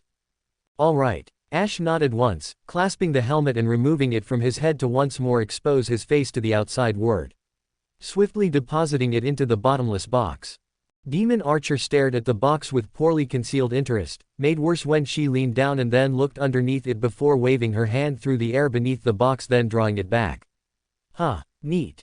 I found something," Mash called out, raising the object for all to see. "It's a," she trailed off as she lowered it slowly and squinted at it. "It's a teapot." Both Ash and Demon Archer quickly made their way over to the growing crowd around the teapot. The black iron cast implement in Mash's hands was, for lack of a better word, garishly ugly. Demon Archer hummed to herself as she cupped her chin and gave a sage nod. "It appears the magical energy from the Holy Grail is also giving form to what I consider to be valuable, in my own mind." Archon reached out and took the black iron teapot from Mash's hands and into his own as he examined it, then looked down at Demon Archer, then back at the teapot, then back at the archer. The movement repeated for a few more times before he handed it back to Mash. "That is unsurprising." Demon Archer squinted at him. "What is that supposed to be?" Only that one who named themselves a demon would obviously have a poor understanding of what constitutes value. Archon bluntly replied as he crossed his arms. "Your subconscious spawns freaks. Your idea of value consists of a lump of black metal and you are somewhat useless in a fight." Archon. Ritsuka sighed at him, shaking his head. "There's no need to be rude." He gestured at the teapot, "just because it looks hideous." "Hey," Demon Archer squawked indignantly in the background. "Doesn't mean it's not valuable." Ritsuka carried on as if he hadn't heard her protests. "There's sentimental value to consider as well. You know, one man's trash is another man's treasure sort of situation." Turning to Ash, Ritsuka gave him a half smile. "In fact, I'm sure you could probably find a use for it, right?" Ash remained silent, taking the pot in his hands and staring at it. Balancing the bottom with his right hand, he placed his left on the handle at the top and lifted it up to peer inside. He hummed for a moment, then nodded his head and lowered it back down. "I could make a bomb out of this." Ritsuka blinked owlishly at him. "Not what I was expecting." "Really?" Demon Archer, however, suddenly looked very interested as she stared at it. "What about fuses and stuff?" "Blasting powder. I have the necessary equipment in my bottomless box already." Ash informed her as Mash slowly removed the pot from his hands and backed away from him with a concerned expression. "It would simply be a matter of emptying out the existing bombs and using their fuses." He paused for a moment, "But then how would it be thrown?" he mumbled to himself. A smile slowly stretched across Demon Archer's face as she reached out and placed an arm around the shoulder of the taller servant, inclining him down so they could be at eye level. Dear Saber." Her smile was predatory. "Let me tell you about landmines." "Sorry to interrupt this induction of guerrilla warfare." Da Vinci's face popped up on Ritsuka's communicator. The woman had her arms crossed and an expression of thinly veiled amusement on her face as she turned to Ritsuka. "But I'd like to have a look at that pot, if you don't mind." Mash held it up for her to see. She thinned her lips. "Are such dusty-looking vessels really that popular in the Far East?" "Bah." Demon Archer scoffed at them. "Rude Westerners. Rikyu will punch you for not understanding the value of simple and subdued." Da Vinci ignored her annoyed shout before she inclined her head. "On second thought, I'll take them." Mash raised a surprised eyebrow. "You will?" "Sure." Da Vinci shrugged and leaned back into her chair, smirking through the camera. "Just looking at this black and unsightly teapot is astonishing to me. It's got absolutely no flair to it whatsoever, and despite that it has a strange sort of endearing charm to it. So we can't turn it into a bomb?" Demon Archer asked in a quiet, almost childlike tone of voice as she looked between the group. No. Sakura Saber shot her down with a frown on her face, you can't. Demon Archer pouted, letting go of Ash and crossing her arms in a huff before she looked away. Ritsuka snorted quietly to himself as he shook his head before turning towards Da Vinci. At any rate, I don't suppose you could point us in the direction we are supposed to be going. He asked with a tilt of the head, because, well, we don't exactly have a map. Da Vinci opened her mouth to respond before she blinked and then frowned. Huh, you're right, she muttered, reaching up and scratching her chin. Maybe we should make something that can send our readings to you as well so you aren't overly reliant on us. You can do that. Who knows, probably. Da Vinci replied with a cheeky smile, then turned off to the side. Well, Romani. Where are they supposed to go? North. Romani's voice echoed out from the side, the unseen man working away on the monitors. That's where the highest concentration of magical energy is located and is consistent with Holy Grails we have otherwise encountered thus far. There was a brief pause. There are some strange fluctuations in the readings, but that's consistent with Sakura Saber and Demon Archer's story that the Grail was tampered with. Romani then sighed to himself, why are people always messing with Holy Grails? An omnipotent wish granter seems like one of the last things you'd want to purposely mess around with. Yes. Ritsuka gestured to the screen with a relieved expression, happy that someone shared his opinion, thank you. He turned to the others, anyway, we're going north then. He clapped his hands once and then pointed forwards, let's go then. He started to march forwards, making it a few dozen meters before Mash called out after him. That's south, senpai. Ritsuka stopped walking, then turned around and swiftly started marching in the opposite direction that he had previously been going. He raised his hands to cover his face, hiding away his own flushed features of embarrassment. Archon was still staring at the sky, wondering what was taking the lightning storm so long to appear and kill him.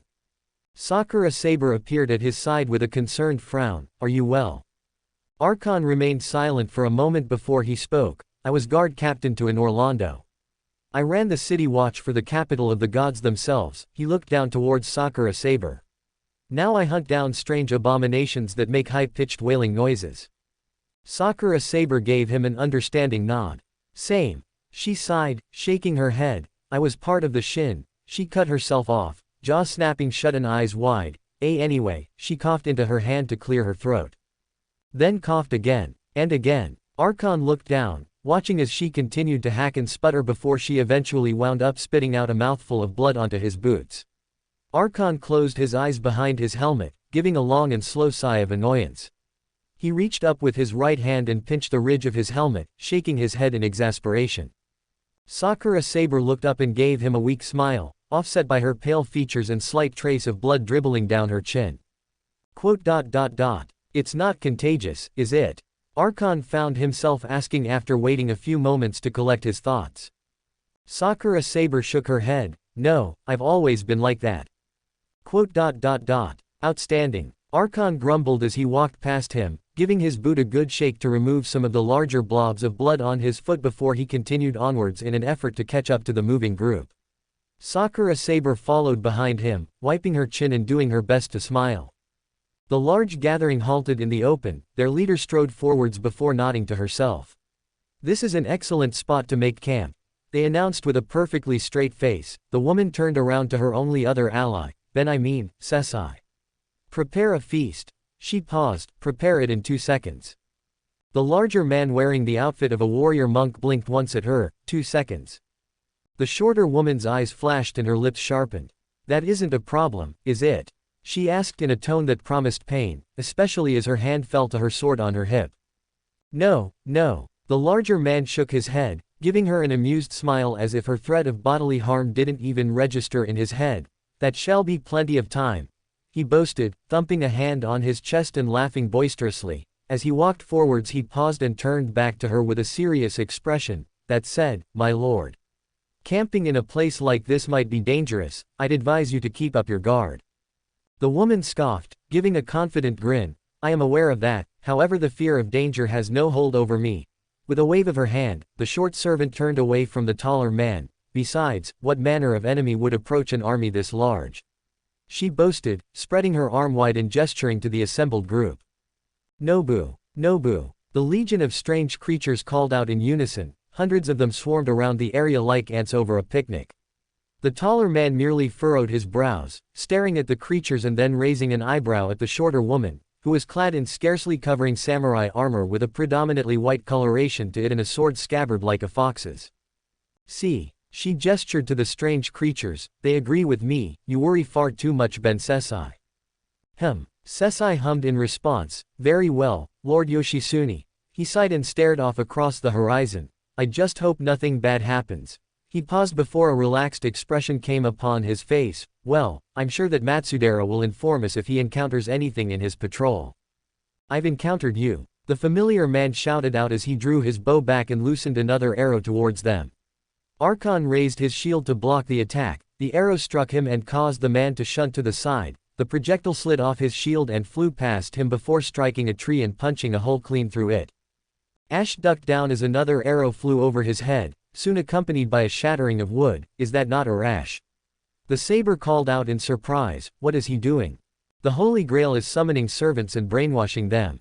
Demon Archer explained as she jumped out from behind a tree with a rifle in hand, opening fire on Arash, or Matsudera as he introduced himself as, and forcing the man to relocate, all the while he was flickering the string on his bow and continuously firing arrows at the group. This is stupid. Demon Archer exclaimed in indignation as she ducked behind a tree moments before an arrow struck it and carved a hole through it. How does a bowman have a better rate of fire than someone with a rifle? She shouted out, wasn't the whole point of switching to these things supposed to be a better rate of fire? Where on earth did you hear that? Ritsuka shouted out above the chaos, modern guns, sure, but not those things. The idea was it was easier to train riflemen than bowmen. History lesson later. Archon shouted out as he drew his arm back and hurled a bolt of lightning through the trees. The golden lightning struck the air directly in front of the attacking archer and seemingly rolled off him without doing so much as shifting his focus in the least. Magic resistance. It is at rank C. Matsudera called out through the trees, drawing his bow back and returning fire upon the group once again. It means your spells have no effect on. The tree next to him exploded in a flash of orange flames. Ash snapped his fingers again. Flames converged around Arash and exploded again, forcing the man to retreat further back in order to evade them. You can make the air blow up. Demon Archer exclaimed with a giddy expression before she widened her eyes and fixed Ash with a grin. I figured out how to detonate the T-bomb. We're not making the teapots into bombs. Several voices exclaimed all at once, prompting Demon Archer to whine. Why not? She cried out. Ash frowned as he watched Matsudera move from point to point through the trees, never remaining in the same spot twice. We must remove the trees, he announced before he stepped into the open and held his sword out in front of him. He rested his hand on the flat of the blade and flicked it across, igniting the sword in chaos flames before drawing it back under his left arm. Ritsuka barely caught word of what Ash said before his eyes widened in alarm. Wait, don't. Galvatine. Ash cried out. A partial invocation of the sword's true name was followed by the saber making a wide sweeping motion with the blade. Flames leapt from the sword in an arc of fire, washing across the ground, the trees and anything else that was in the way, soon igniting the forest in front of them.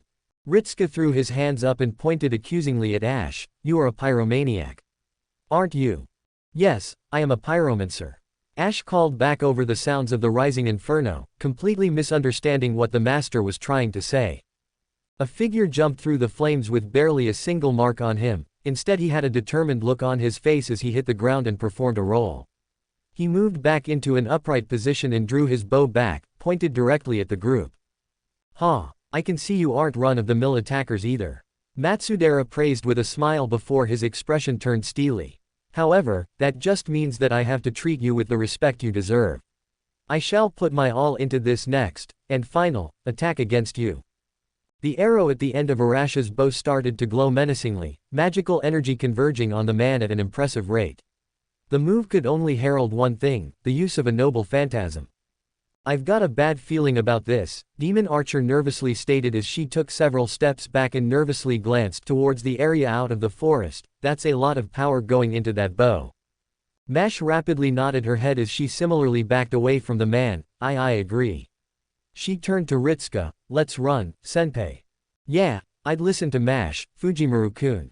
Romani's voice echoed through the communicator with a great deal of panic. Arash's noble phantasm is listed as AB rank anti-army grade 1.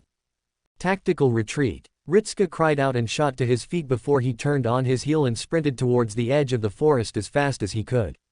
Barely making it 5 feet before Mash slung him over her shoulder and broke out into a panicked run. The other servants quickly followed after him. Hurry! Ritska called out, we have to get out of his range. You cannot escape my bow. Matsudera boasted, although it lacked any real arrogance, as he watched them flee. It has a range of 2,500 kilometers. Demon Archer sputtered on the spot, shooting a panicked glance over her shoulder and pointing at the man. That's not a bow anymore. That's a cannon. The weather is nice today, isn't it, Benkei? Yoshisune idly commented as she stared up at the sky, tilting her head slightly and rocking back and forth on her heels. She then realized her mistake and clicked her tongue. I mean, Sesai. Sesai sighed aloud. You ended up saying my actual name this time. Yoshisune glared at him. But you are correct, my lord. He grinned. It is indeed a lovely day today. He gestured up at the sky. This sort of weather can only promise good fortune. Yoshitune made to reply before she paused. Her head twitched before she turned around and squinted her eyes. Watching as half a dozen people stumbled out of the forest to the south of them and frantically sprinted towards them while shooting panicked glances over their shoulders. We appear to have people approaching us, she stated, resting her hand on her sword as they ran at them, rather swiftly, it seems. Sesai crossed his arms. I wonder if they are the scouts that were sent by Matsudera. The front individual, a man with dark leather armor, a blue cape and with blonde hair, charged into the thick of the army like a battering ram, barely even paying attention to them as he ran them over. He was swiftly followed by the others who made efforts to shout out warnings but otherwise mowed down those in front of them without care in the world. Out of the way. The short girl in a similar outfit to the strange creatures shouted out in a panicked voice, running forwards and jumping through the air, landing on the blonde man's back and clinging to him like a barnacle. Hurry, noble steed. What in the flames are you doing? The blonde man called on in shock. You're faster than me. Run. Hurry up, Mash. Yoshisune and Sesai then watched as the others came after them, a girl wearing a mainly pink outfit with short blonde hair, a man with a horned helmet clad in dark steel armor and finally a lilac-haired girl wearing light armor with a young man slung over her shoulder. The duo watched as the group barreled through the army and then rushed off further into the distance without even stopping. Sesai eventually spoke up. I do not believe those were scouts sent by Matsudera. Yoshitune was about to call him out for his grasp of the obvious before she turned her head back towards the forest as a single voice echoed out across the field. Stella. The cry was accompanied by a burning white light shooting out and into the sky at a steep angle. The woman watched as it flew through the air like a shooting star, then started to change its angle and fall towards them rapidly. Sesai. Yes, Lord Yoshisune. Did we have fireworks planned? Sesai looked up at what the woman was staring at, then thinned his lips in grim resignation. We did not. Ah, I see. Yoshisune nodded her head. This is unfortunate. Quite so. The shooting star struck the center of the army, then there was a bright flash. The shockwave from the explosion behind them blasted the group off their feet, sent ragdolling through the air before they crashed into the ground and rolled for a few meters. Mash wrapped herself around Ritska and acted as a shield, bearing the brunt of the roll and then unhanding him when they stopped to check him over. Ash had done the same with Demon Archer, however his was less consensual. Why? Ash asked as he pushed himself to his feet, Demon Archer jumping from his body and patting him on the shoulder before throwing her head back and laughing. Because.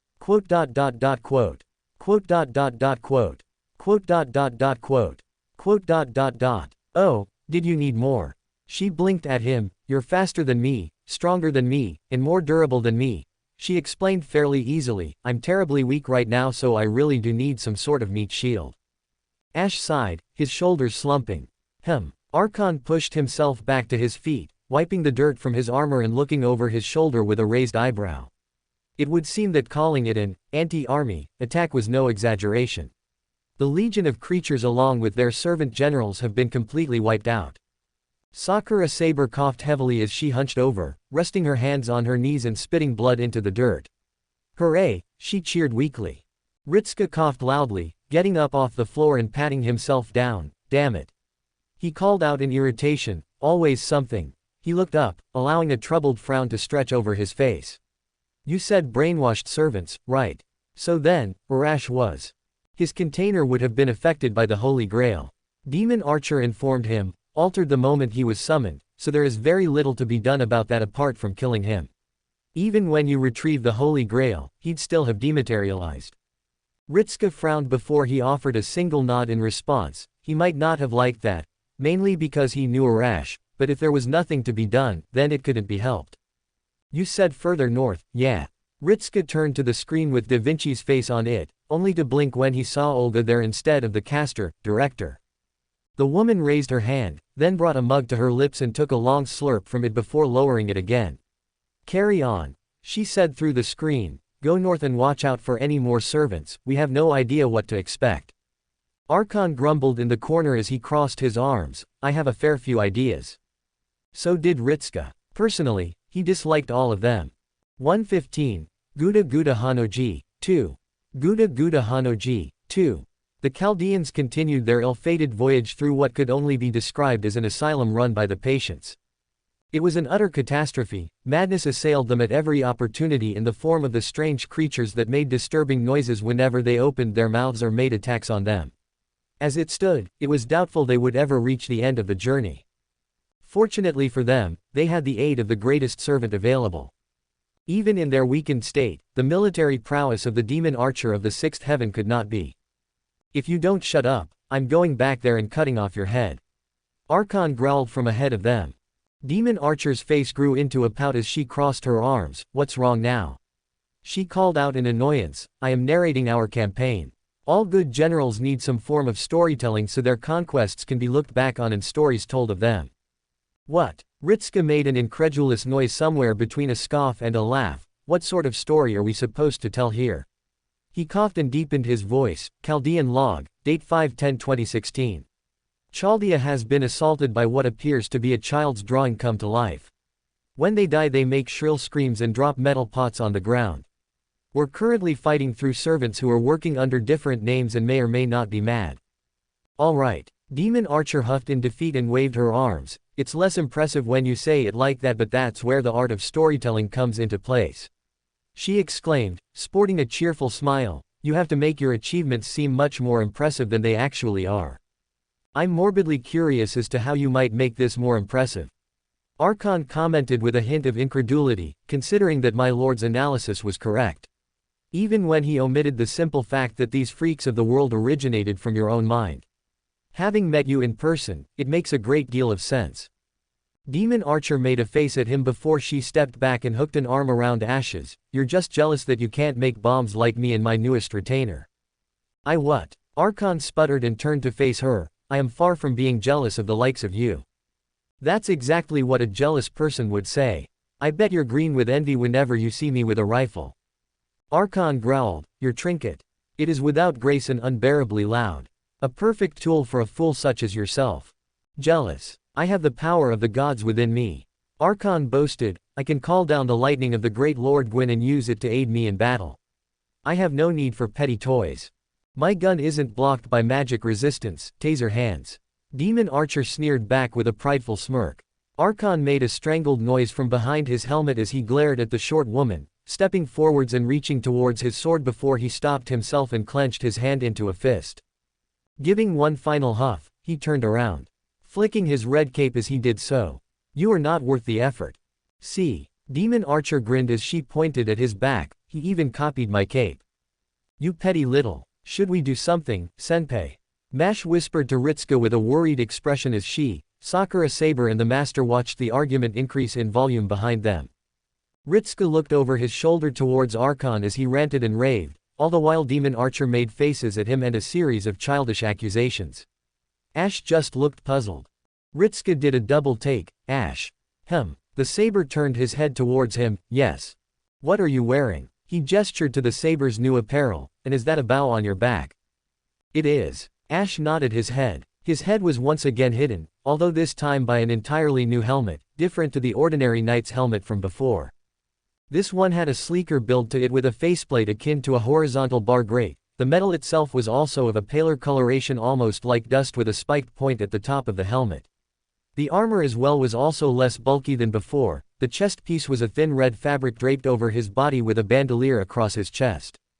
Most of the actual shape came from the shoulder pads, the left one appeared to have the face of a lion carved into it while the right simply curved around his upper arm. The trousers were somewhat baggy and the saber was now wearing dark leather boots instead of steel ones. Why? Demon Archer suggested I blend in. Ash replied, nodding to the young girl standing in front of him as she and Archon continued to trade insults, uncaring as to their display, and that if I was to serve as a retainer, I would need appropriate apparel. She decided on this set, which I am told came from the Far Eastern lands. Yeah, I can tell. Ritsuka nodded his head, then looked over the saber's shoulder, and the bow. I decided that I needed practice in ranged combat. Ash replied simply, then gestured to the two swords on his waist. Both were katanas, although one was noticeably shorter than the other. I do have an alternative, should the distance be closed. Ritsuka blinked before he asked what he believed was a pertinent question, do you know how to use those? Ash stared at him silently. Do I know how to use a sword? I mean a katana. Ritsuka clarified, most of the weapons I see you using are a little more. He pursed his lips as he searched for the right word. Bulky. I know how to use a katana. Ash replied simply, crossing his arms over his chest and sounding somewhat offended by the accusation. While I am certainly not as skilled with them as great swords, the memories of the previous wielders shall aid me. He was a member of the Black Hand, therefore I am certain that shall suffice. He paused for a moment, however, it shall only be when targets are close enough. So now you're a saber who uses a bow? Ritsuka bluntly asked with an expression that said he already knew what the answer was going to be. Yes. Ash's confirmation had him give a single sigh in response before he paused. You know what? That's actually not a bad idea. Ritsuka admitted, cupping his chin and humming to himself. We've got a lot of close-range fighters but our long-range support is limited to Demon Archer and they admit to be weak right now, so it's actually a good thing you've swapped to a bow. Ah, I see. Ash nodded his head once. I am glad that my choice was correct. Also you can wear that armor for the rest of our time here. Ritsuka added on with a half-smile, it looks pretty cool, right? He turned to Mash and Sakura Saber for support. The former gave a nod of the head while the latter gave a blank stare before she tilted her head slightly to the left and made a show of examining him up and down. I suppose it looks useful. She muttered, crossing her arms and cupping her chin. It's curved in place and the shoulders look designed to block strikes from thin swords such as mine. She gestured to her own sword at her waist, so I suppose it makes sense, however it does appear to be, rather ornamental. Half of what Ash has pulled out looks ornamental.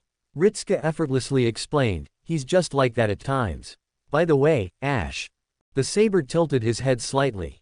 For the duration of our time here, I am designating you an archer. Ash nodded his head once, it would make sense for my class title to reflect my choice of weapon. I approve of the change. Mash stared at him with a baffled expression before she rounded on Ritsuka, senpai, that isn't how servant classes work. Ritsuka blinked at her, then pointed at Ash, he's using a bow. That looks pretty archer-like to me. But Archer-san in Chaldea uses swords. The girl reminded him with a furrowed brow. Ritsuka paused and then cupped his chin. Yeah, you're right. He sniffed once, then smiled, guess he is now being referred to as Saber. Mash made a noise at him while he chuckled at her reaction. The shielder quickly paused and narrowed her eyes slightly at him as she realized something. You're teasing me, aren't you, senpai? Ritsuka slowly nodded his head, struggling not to laugh out loud.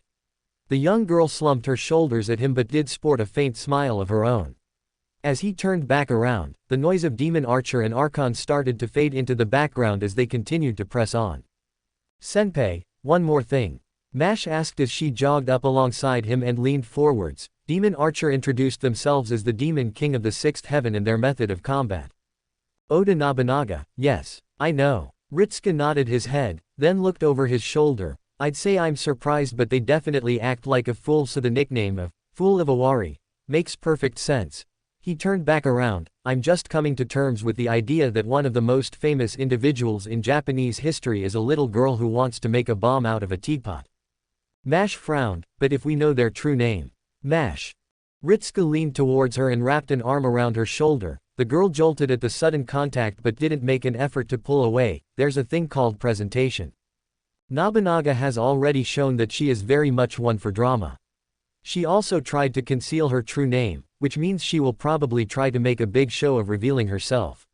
Mash nodded along with the explanation, and when that happens, I'm going to immediately steal her thunder and out her before she gets the chance to. Mash squinted at him, But, why? Because. Ritska snorted, imagine the look on their face when that happens. How many other people can say they've pulled one over on the demon king of the sixth heaven? Mash thought for a moment, all those who betrayed him and those that killed him, her. Ritska pulled away from her and regarded the shielder with a blank expression for a moment. All right, he said after a second of silence, apart from all those people. It's just all about pressure plates. Demon Archer explained to the newly dubbed Ash Archer as the pair walked side by side, although I wouldn't know any of this if it wasn't for the throne. She pouted, walking forwards and kicking away a stray stone that was in her path. Why didn't they invent this sort of thing when I was alive? It would have made unifying people much easier. Ash furrowed his brows slightly, high-powered explosives. Yeah, Demon Archer nodded her head, what brings people together more than explosives? Wouldn't the blast separate them? Ash paused for a moment, into smaller pieces on occasion. Demon Archer blinked, yeah, but if you plant the landmines around everyone in a big circle then they are forced closer together. She linked her arms to punctuate the sentence and gave a wide smile. Nothing unites people more than the fear of dying in a giant fiery explosion. Ash regarded her with a blank expression behind his helmet before he shifted his attention away from her and towards the others in front of him. He blinked repeatedly before he gave a long and thoughtful hum. In my experience, it is often a case of both, he replied slowly. The dark-haired girl blinked once. That just sounds weird. She replied with a shrug of the shoulders, oh well. She dismissed it easily enough before humming to herself, then looked towards Ash, then further up. Can I ride on your shoulders? The saber archer remained silent for a few moments before he turned his head to stare down at the young girl. Why? Demon Archer regarded him with a raised eyebrow. So that I can see further, also there aren't any mounts around him. She paused, also since I have dubbed you my retainer, again, congratulations for that, you should do what I say. She pointed to the ground, so crouch down and let me get on your shoulders. The Sarcher gave her another blink behind his helmet before he worked through the issue in his mind. He was going to be fighting at a distance regardless and he doubted the girl would cause too much issue on him. Beyond that, there was also the case of her getting higher elevation providing a moderately better view of the battlefield. There were little cons to the request that he could think of, except one thing. Before that, Ash stated as he reached for his bottomless box and then flipped the lid open. Demon Archer watched with a curious eye which then widened as a grin came to her face as the Sarcher pulled out a pair of binoculars. You will need these to improve your sight. Demon Archer grabbed the binoculars from the servant and then placed both her hands on her hips expectantly and watched as the Sarcher started to crouch down. What Ash hadn't factored into his, admittedly logical, tactical assessment of why Demon Archer wanted to get onto his shoulders was the simple fact that she just wanted to look down on Sakura Saber. Ritska was staring at the ground, his arms were crossed and his expression was tense. It just doesn't look right to me. He spoke again, waving his hand to the area around his feet. Just not right. Olga's face was on the holographic screen floating next to Ritska sporting a similarly mystified expression. In fact, the entire group of them, minus Ash and Demon Archer, who hadn't caught up yet, were staring down at the ground. Their heads occasionally moved from the left to the right as they scanned the ground at the base of their feet. I am not entirely certain as to what this is, Olga stated slowly as she creased her brows, then brought the mug of coffee up to her lips and took a long slurp of it before putting it down. Rapid environment changes are not uncommon, but this looks more as though someone has cleanly spliced two different lands together. Ritska was inclined to agree as he started at the grassy plains to his left, then to the arid desert to his right. The ground was loose pale-colored gravel with the occasional boulder to upset the monotony of it.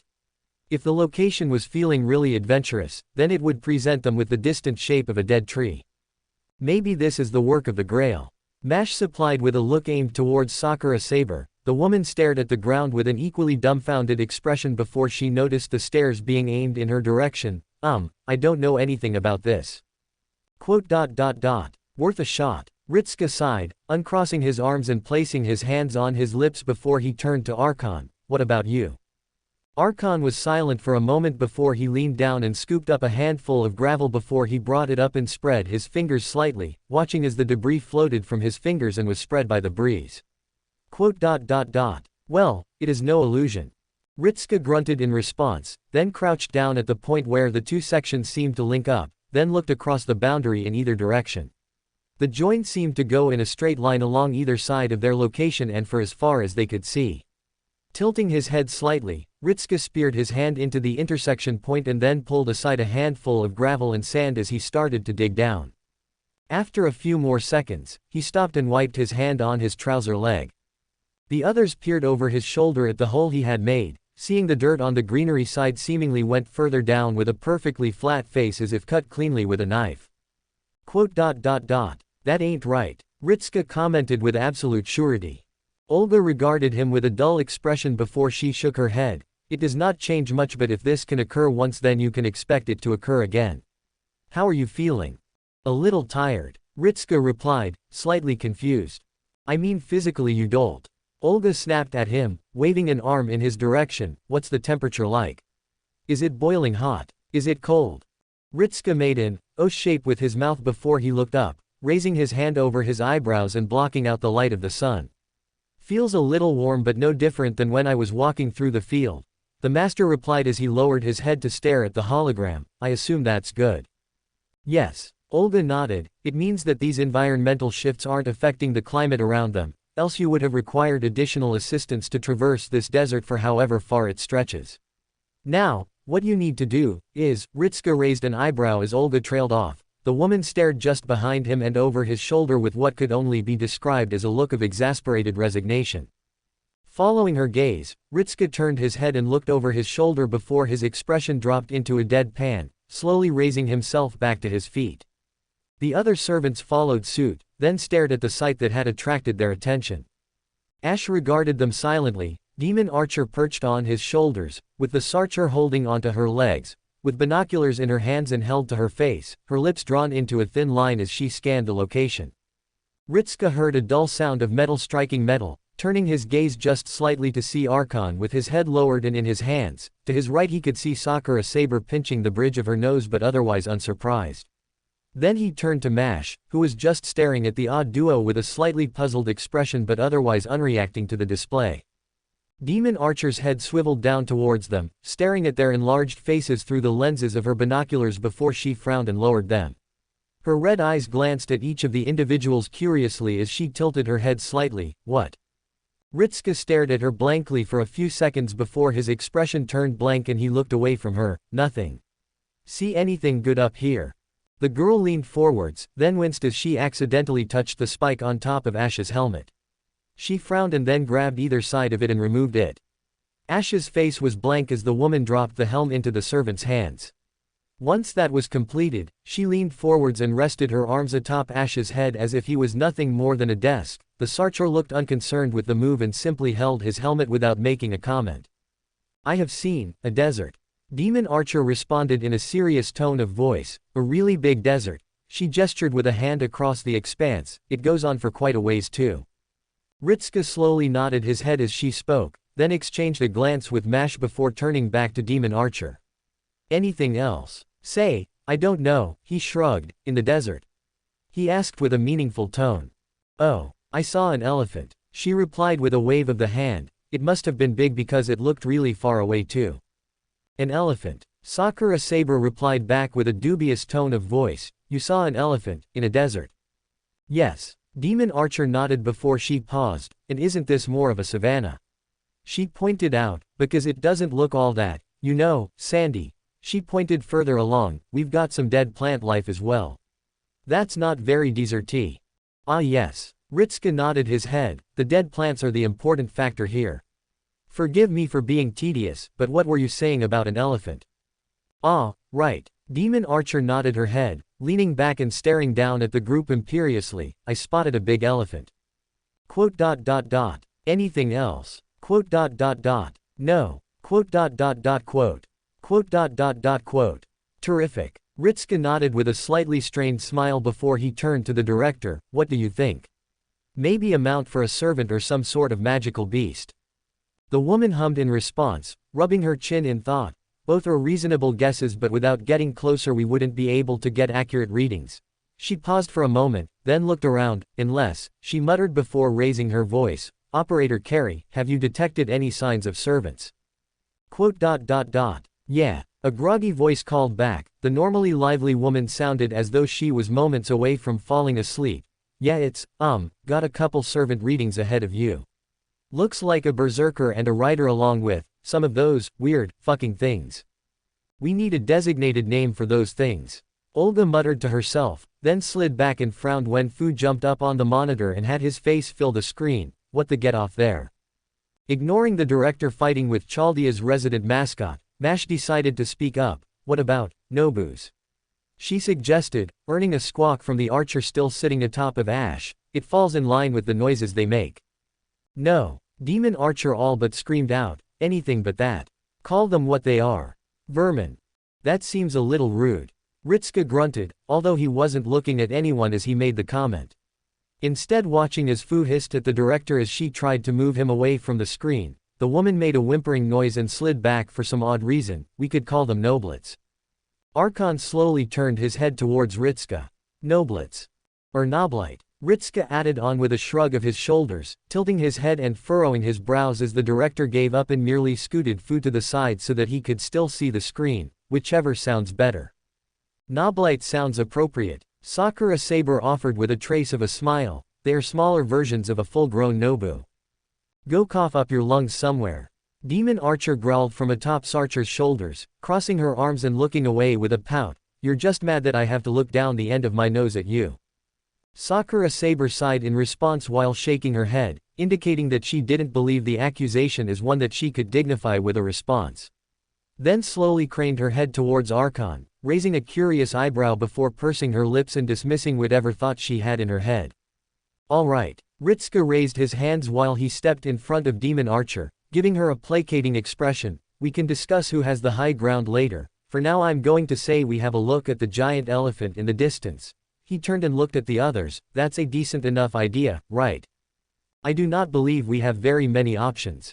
Archon bluntly stated as he crossed his arms, turning his head in the direction that Demon Archer had pointed out and leaning forwards as if to try and get a better look at the distant shape before he grunted and reached down, resting his hand on his sword just in case he needed to draw it. I would err on the side of caution, however. Given our previous interaction with servants, we have no way of knowing whether this new group will be hostile or benign. Carrie-san said they were being accompanied by the Noblites. Mash commented with a serious expression, seemingly uncaring as to the ridiculous name. So they might prove hostile. Demon Archer merely groaned from Ash's shoulders. Are we really calling them that? Set in stone now. Ritsuka chuckled in response. Point out this stone to me. The girl exclaimed out in indignation. I'll blow it up. It's imaginary. Ritsuka snickered, enjoying the way in which the archer's face went through several emotions ranging from shock, anger and then annoyed resignation. Come on, with any luck this next servant might be reasonable. The Chaldean group stared up at the rather large elephant, made somewhat worse by the rather large man sitting atop the elephant. His skin was tanned and heavily muscled, wearing a simple golden metallic skirt with black fabric hanging down to his ankles and similarly colored sandals. Parts of his skin had white decorations on it. Ritsuka presumed it was war paint, with the man's face being warped into a permanent scowl and showcasing more golden teeth. Or they were yellow and the servant was seriously lacking in dental hygiene. Height-wise, it was difficult to get an accurate reading on him when he was so high up to begin with. The elephant he rode upon was easily around 8 meters tall with oily black skin.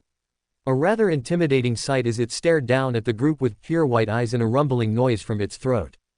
From the looks of things, the man himself was no shorty either, probably standing a little under half the height of the elephant if he wasn't sitting down on an ornamental golden throne on the animal's neck. All right. Ritsuka coughed into his hands as he looked left and right. The servants around him were all also staring upwards with no small degree of apprehension. Except Ash and Archon, who both had their arms crossed and seemed to exude an aura of complete apathy to the otherwise intimidating sight. A part of Ritsuka was a little jealous they could do that. A bigger part of him realized that the only reason they had that sort of reaction was because they had seen things much more terrifying and he was in no real rush to try and experience similar ordeals to them.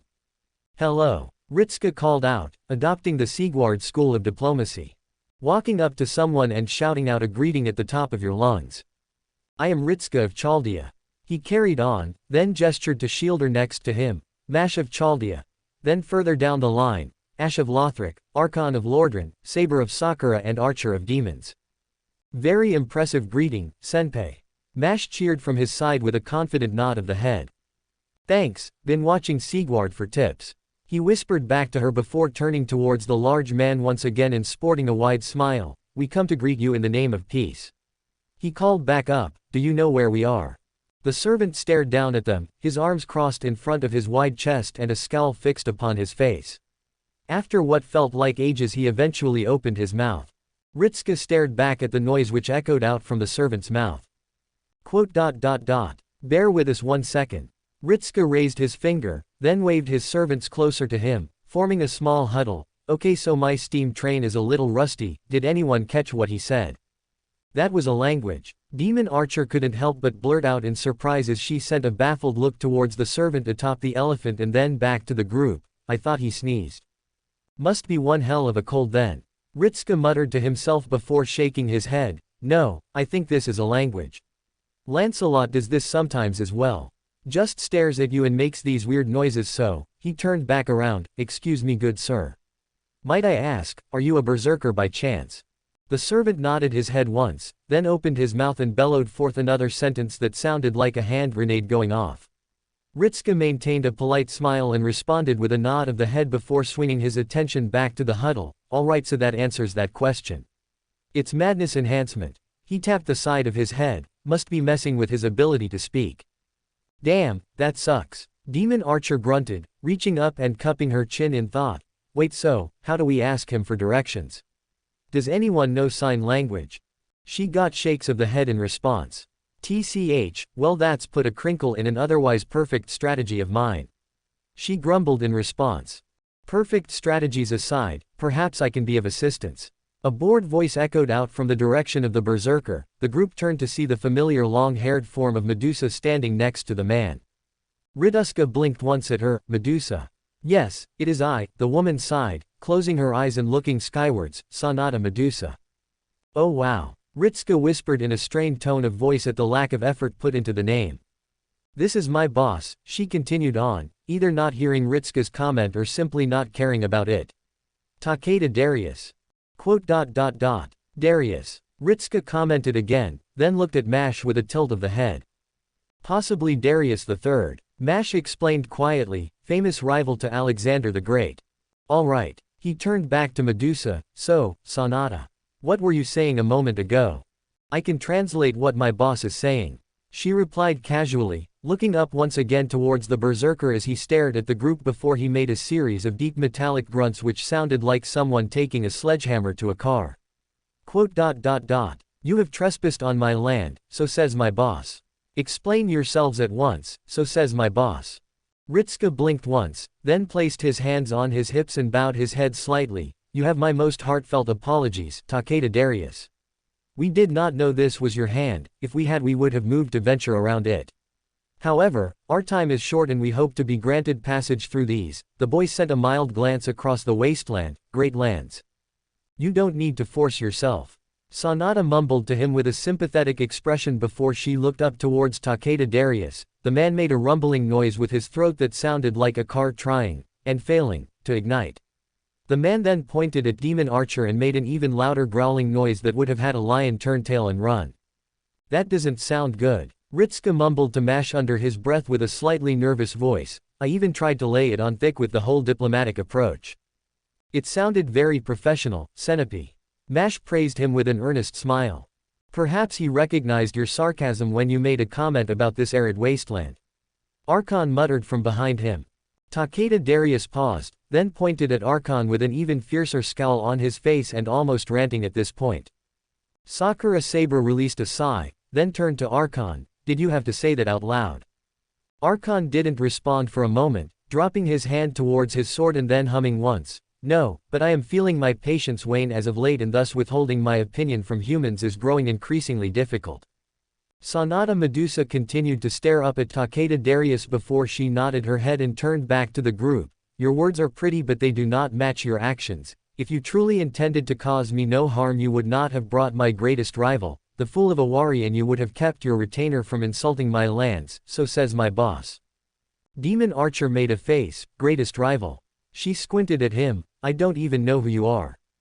That seemed to throw Takeda Darius for a loop for a moment, his scowl vanishing and being replaced by an expression of naked surprise before he made a series of growls. How can you not recognize me? You destroyed my cavalry with your riflemen.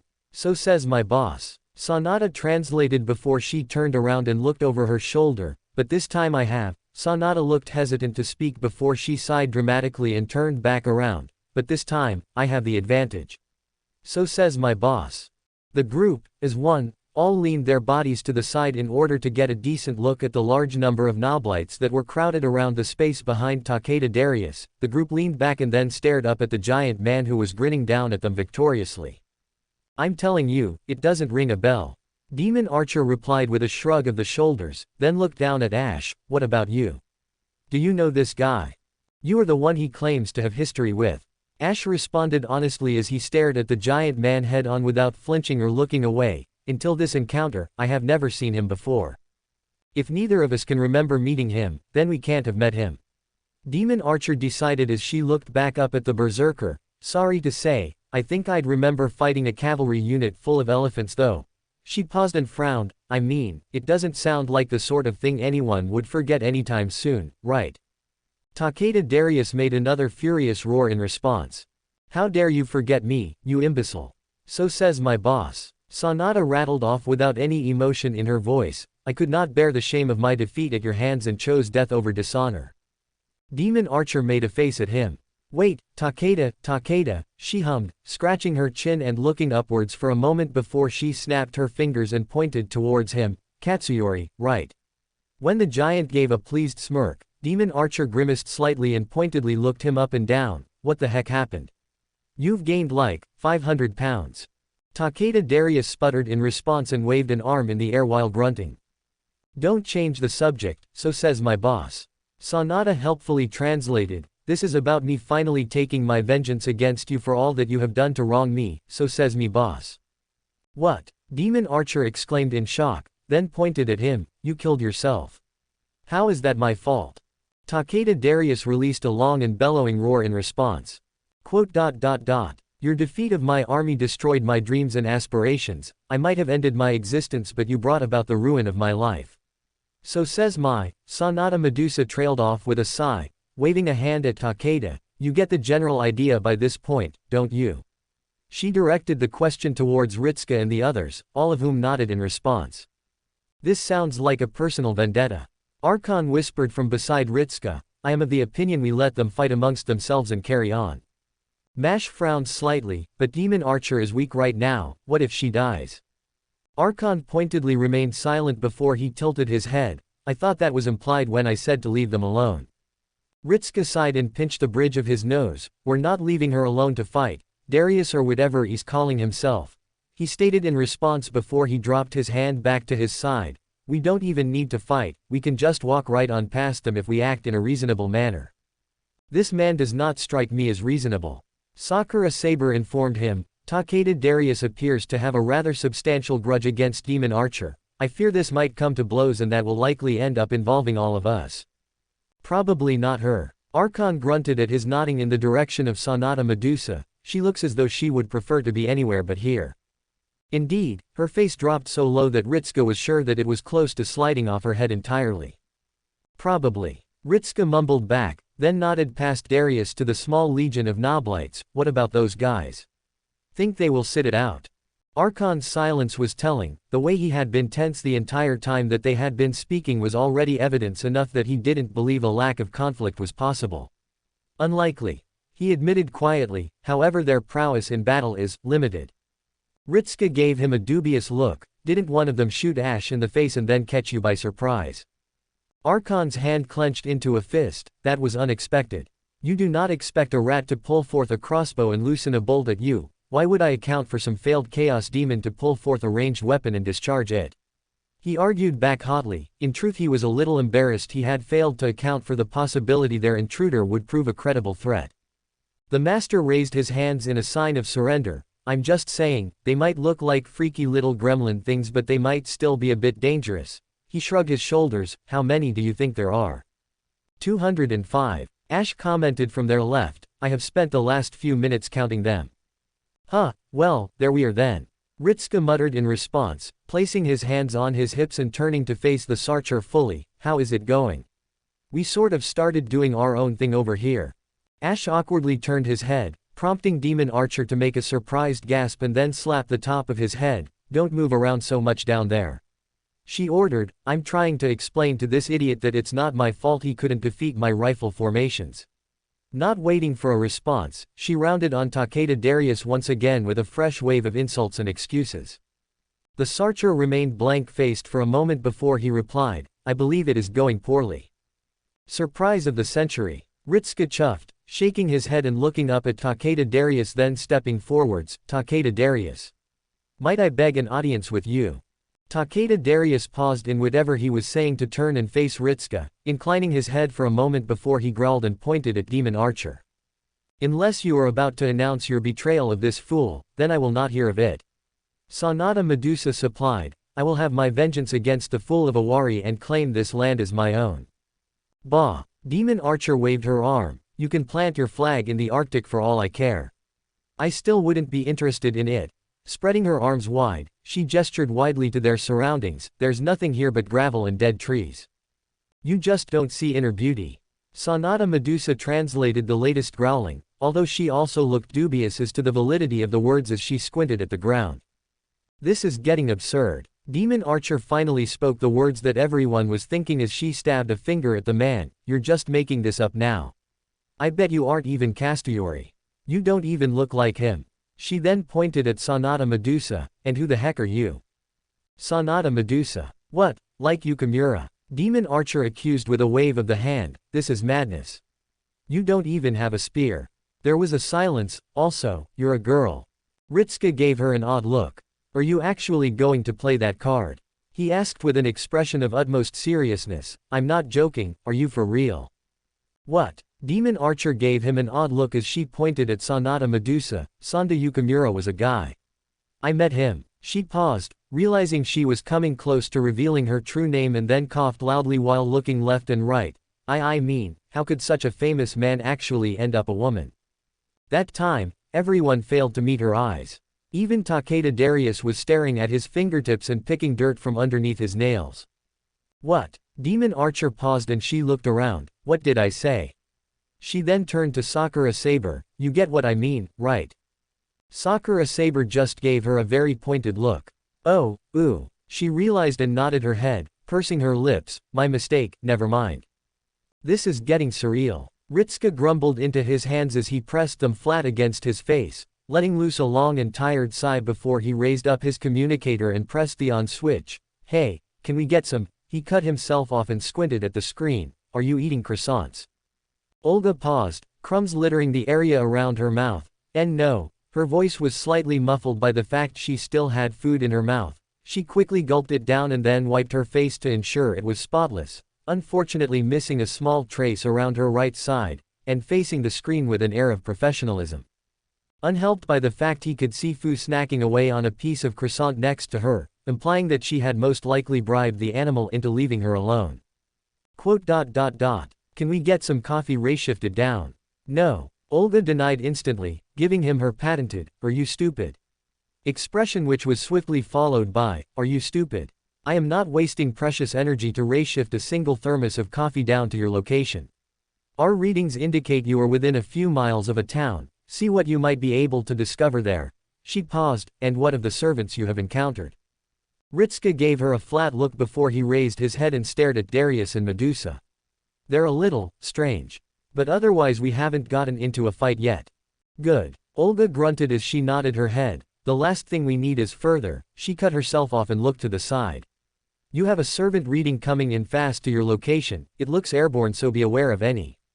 Ha ha ha ha ha. Laughter boomed across the skies as a dark shadow passed overhead. The group looked upwards to see the familiar four-winged storm drake owned by a certain war god. I have sensed conflict and arrived. I am the avatar of Bishamontan, the great warrior of Ichigo. The storm drake fell upon the ground with an earth-shaking rumble. I am The rest of the writer's words were cut off when the drake threw back its head and gave a loud roar, causing all those present to place their hands upon their ears. What the bloody Farum growled from the back of the drake, jumping off its back and marching around to face its head directly. Why would you do that in the middle of my introduction? Are you trying to sabotage me or something? Storm grunted in response and then looked away. Answer me, Haosho Storm. Haosho Storm gave a loud roar of dissatisfaction in response and turned away from the writer entirely. The war god crossed his arms in front of himself and growled wordlessly before shaking his head and turning to the ground.